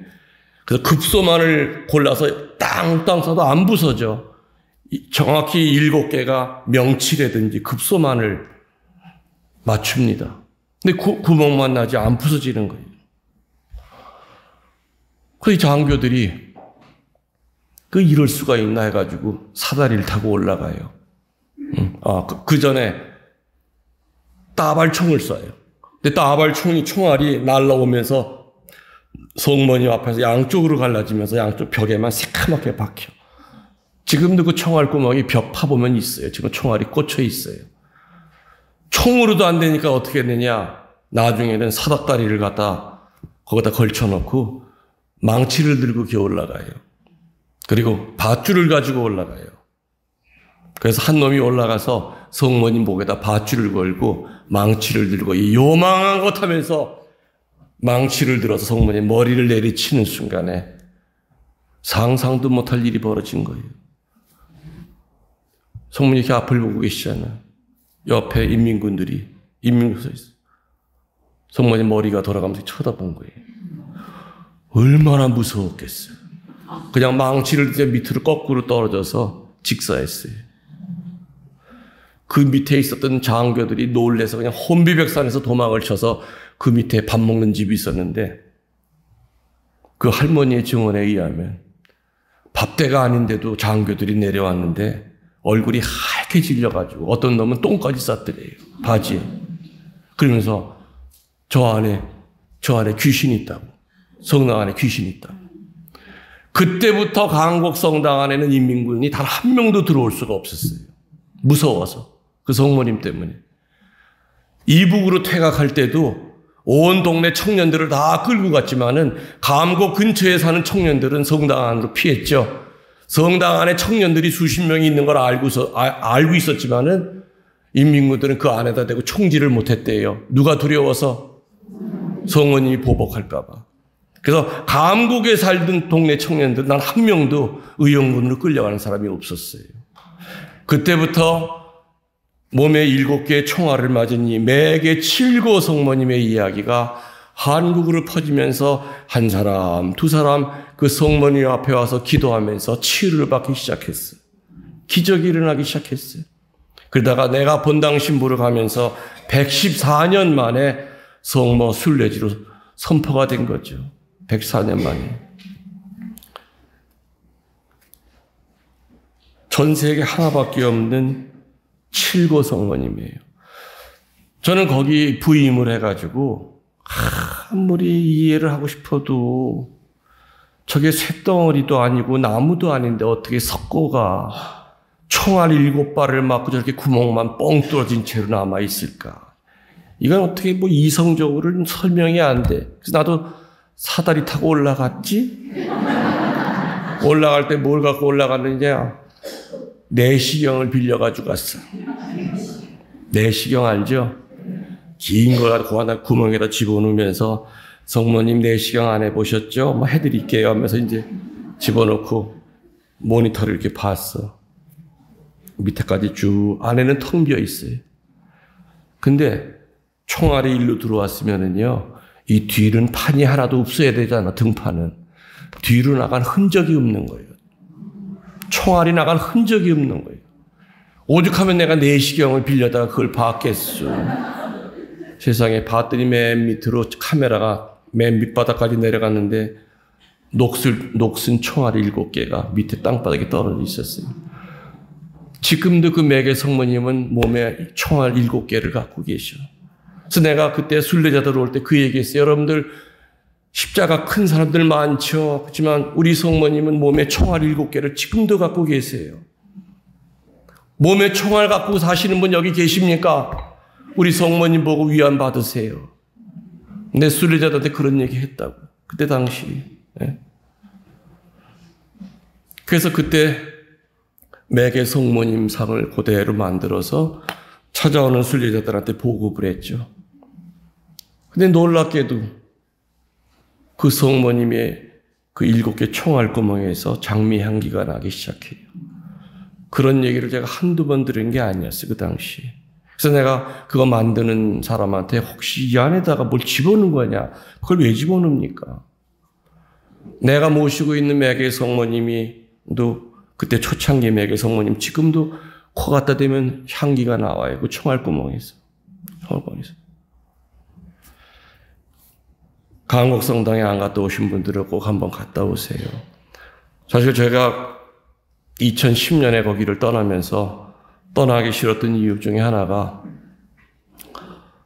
한 2년만 더 있으면은 명실공히 동양의 르르드 성지로 만들 수 있겠다. 그러면 전 세계 신자들이 찾아올 수 있겠다 하는 마음으로 2년을 더 연장을 신청했지만 주교님이 말씀이 감곡은 급한 불이 꺼졌으니까 베티가 다 죽어갑니다. 가서 베티 좀 살려주세요. 할 수 없이 그때 떠났죠. 그래서 그때 떠나는 날 마지막 주일날 제가 그 얘기를 했어요. 제가 정말 가기 싫은 거 가지만은 제가 다시 본당 신부로는 오기 어려울 거지만은 제가 반드시 한번 다시 감곡으로 다시 오겠다고 그랬죠. 그래서 지금 제가 은퇴해서 사는 데가 감곡이에요. 감곡 성지에서 한 15분 떨어진 곳에 신자들 찾아와서 이제 둘째 넷째 주 미사 같이 합니다. 신부님 계신 곳에 가서 미사 드리려면 어떻게 해야 됩니까? 방법은 하나밖에 없어요. 일단 내 카페에 가입을 하셔야 돼요. 카페에 가입을 하시면은 각 지역방들이 있어요. 경기방, 서울방, 충청방, 전라방, 제주방. 그 방에 들어가면은 방장 전화번호가 있어요. 그 방장한테 전화해서 그 미사 가고 싶다는 거를 표시하면은 이제 그 명단에 올라가게 돼요. 한겨울에는 다락방에서 하기 때문에 30명 이내밖에 못 잘라요. 그렇지만 지금은 야외에서 하기 때문에 11월 중순까지는 100명 정도 밖에서 미사 같이 합니다. 그래서 저는 은퇴하면서 그 생각을 했어요. 옛날에는 은퇴 신부라고 불렸는데 지금은 이름이 바뀌었어. 뭐라고 바뀌었는지 아세요? 원로 사목자라고 이름이 바뀌었어. 야, 이게 참 묘한 말이다. 은퇴는 했어도 사목은 하려는 얘기네. 아주 지능적으로 부려먹네. 예. 그럼 이게 내가 어떻게 사목을 해야 되나? 두 가지 결론을 내요. 첫 번째, 말씀을 전하고 살았기 때문에 숨이 끊어질 때까지 말씀은 계속 전하자. 그래서 유튜브를 통해서 일주일에 4번 내 강론이 나갑니다. 그리고 이렇게 피정지도 예전처럼 많이는 못 나와도 그래도 하여튼 1년에 한 20번 정도는 나갑니다. 그게 첫 번째, 원로 사목자로서. 두 번째 뭐냐? 신자들이 기도하고 치유받을 수 있는 장소를 만들어줘야 되겠다. 그래서 아름다운 정원을 만들었어요.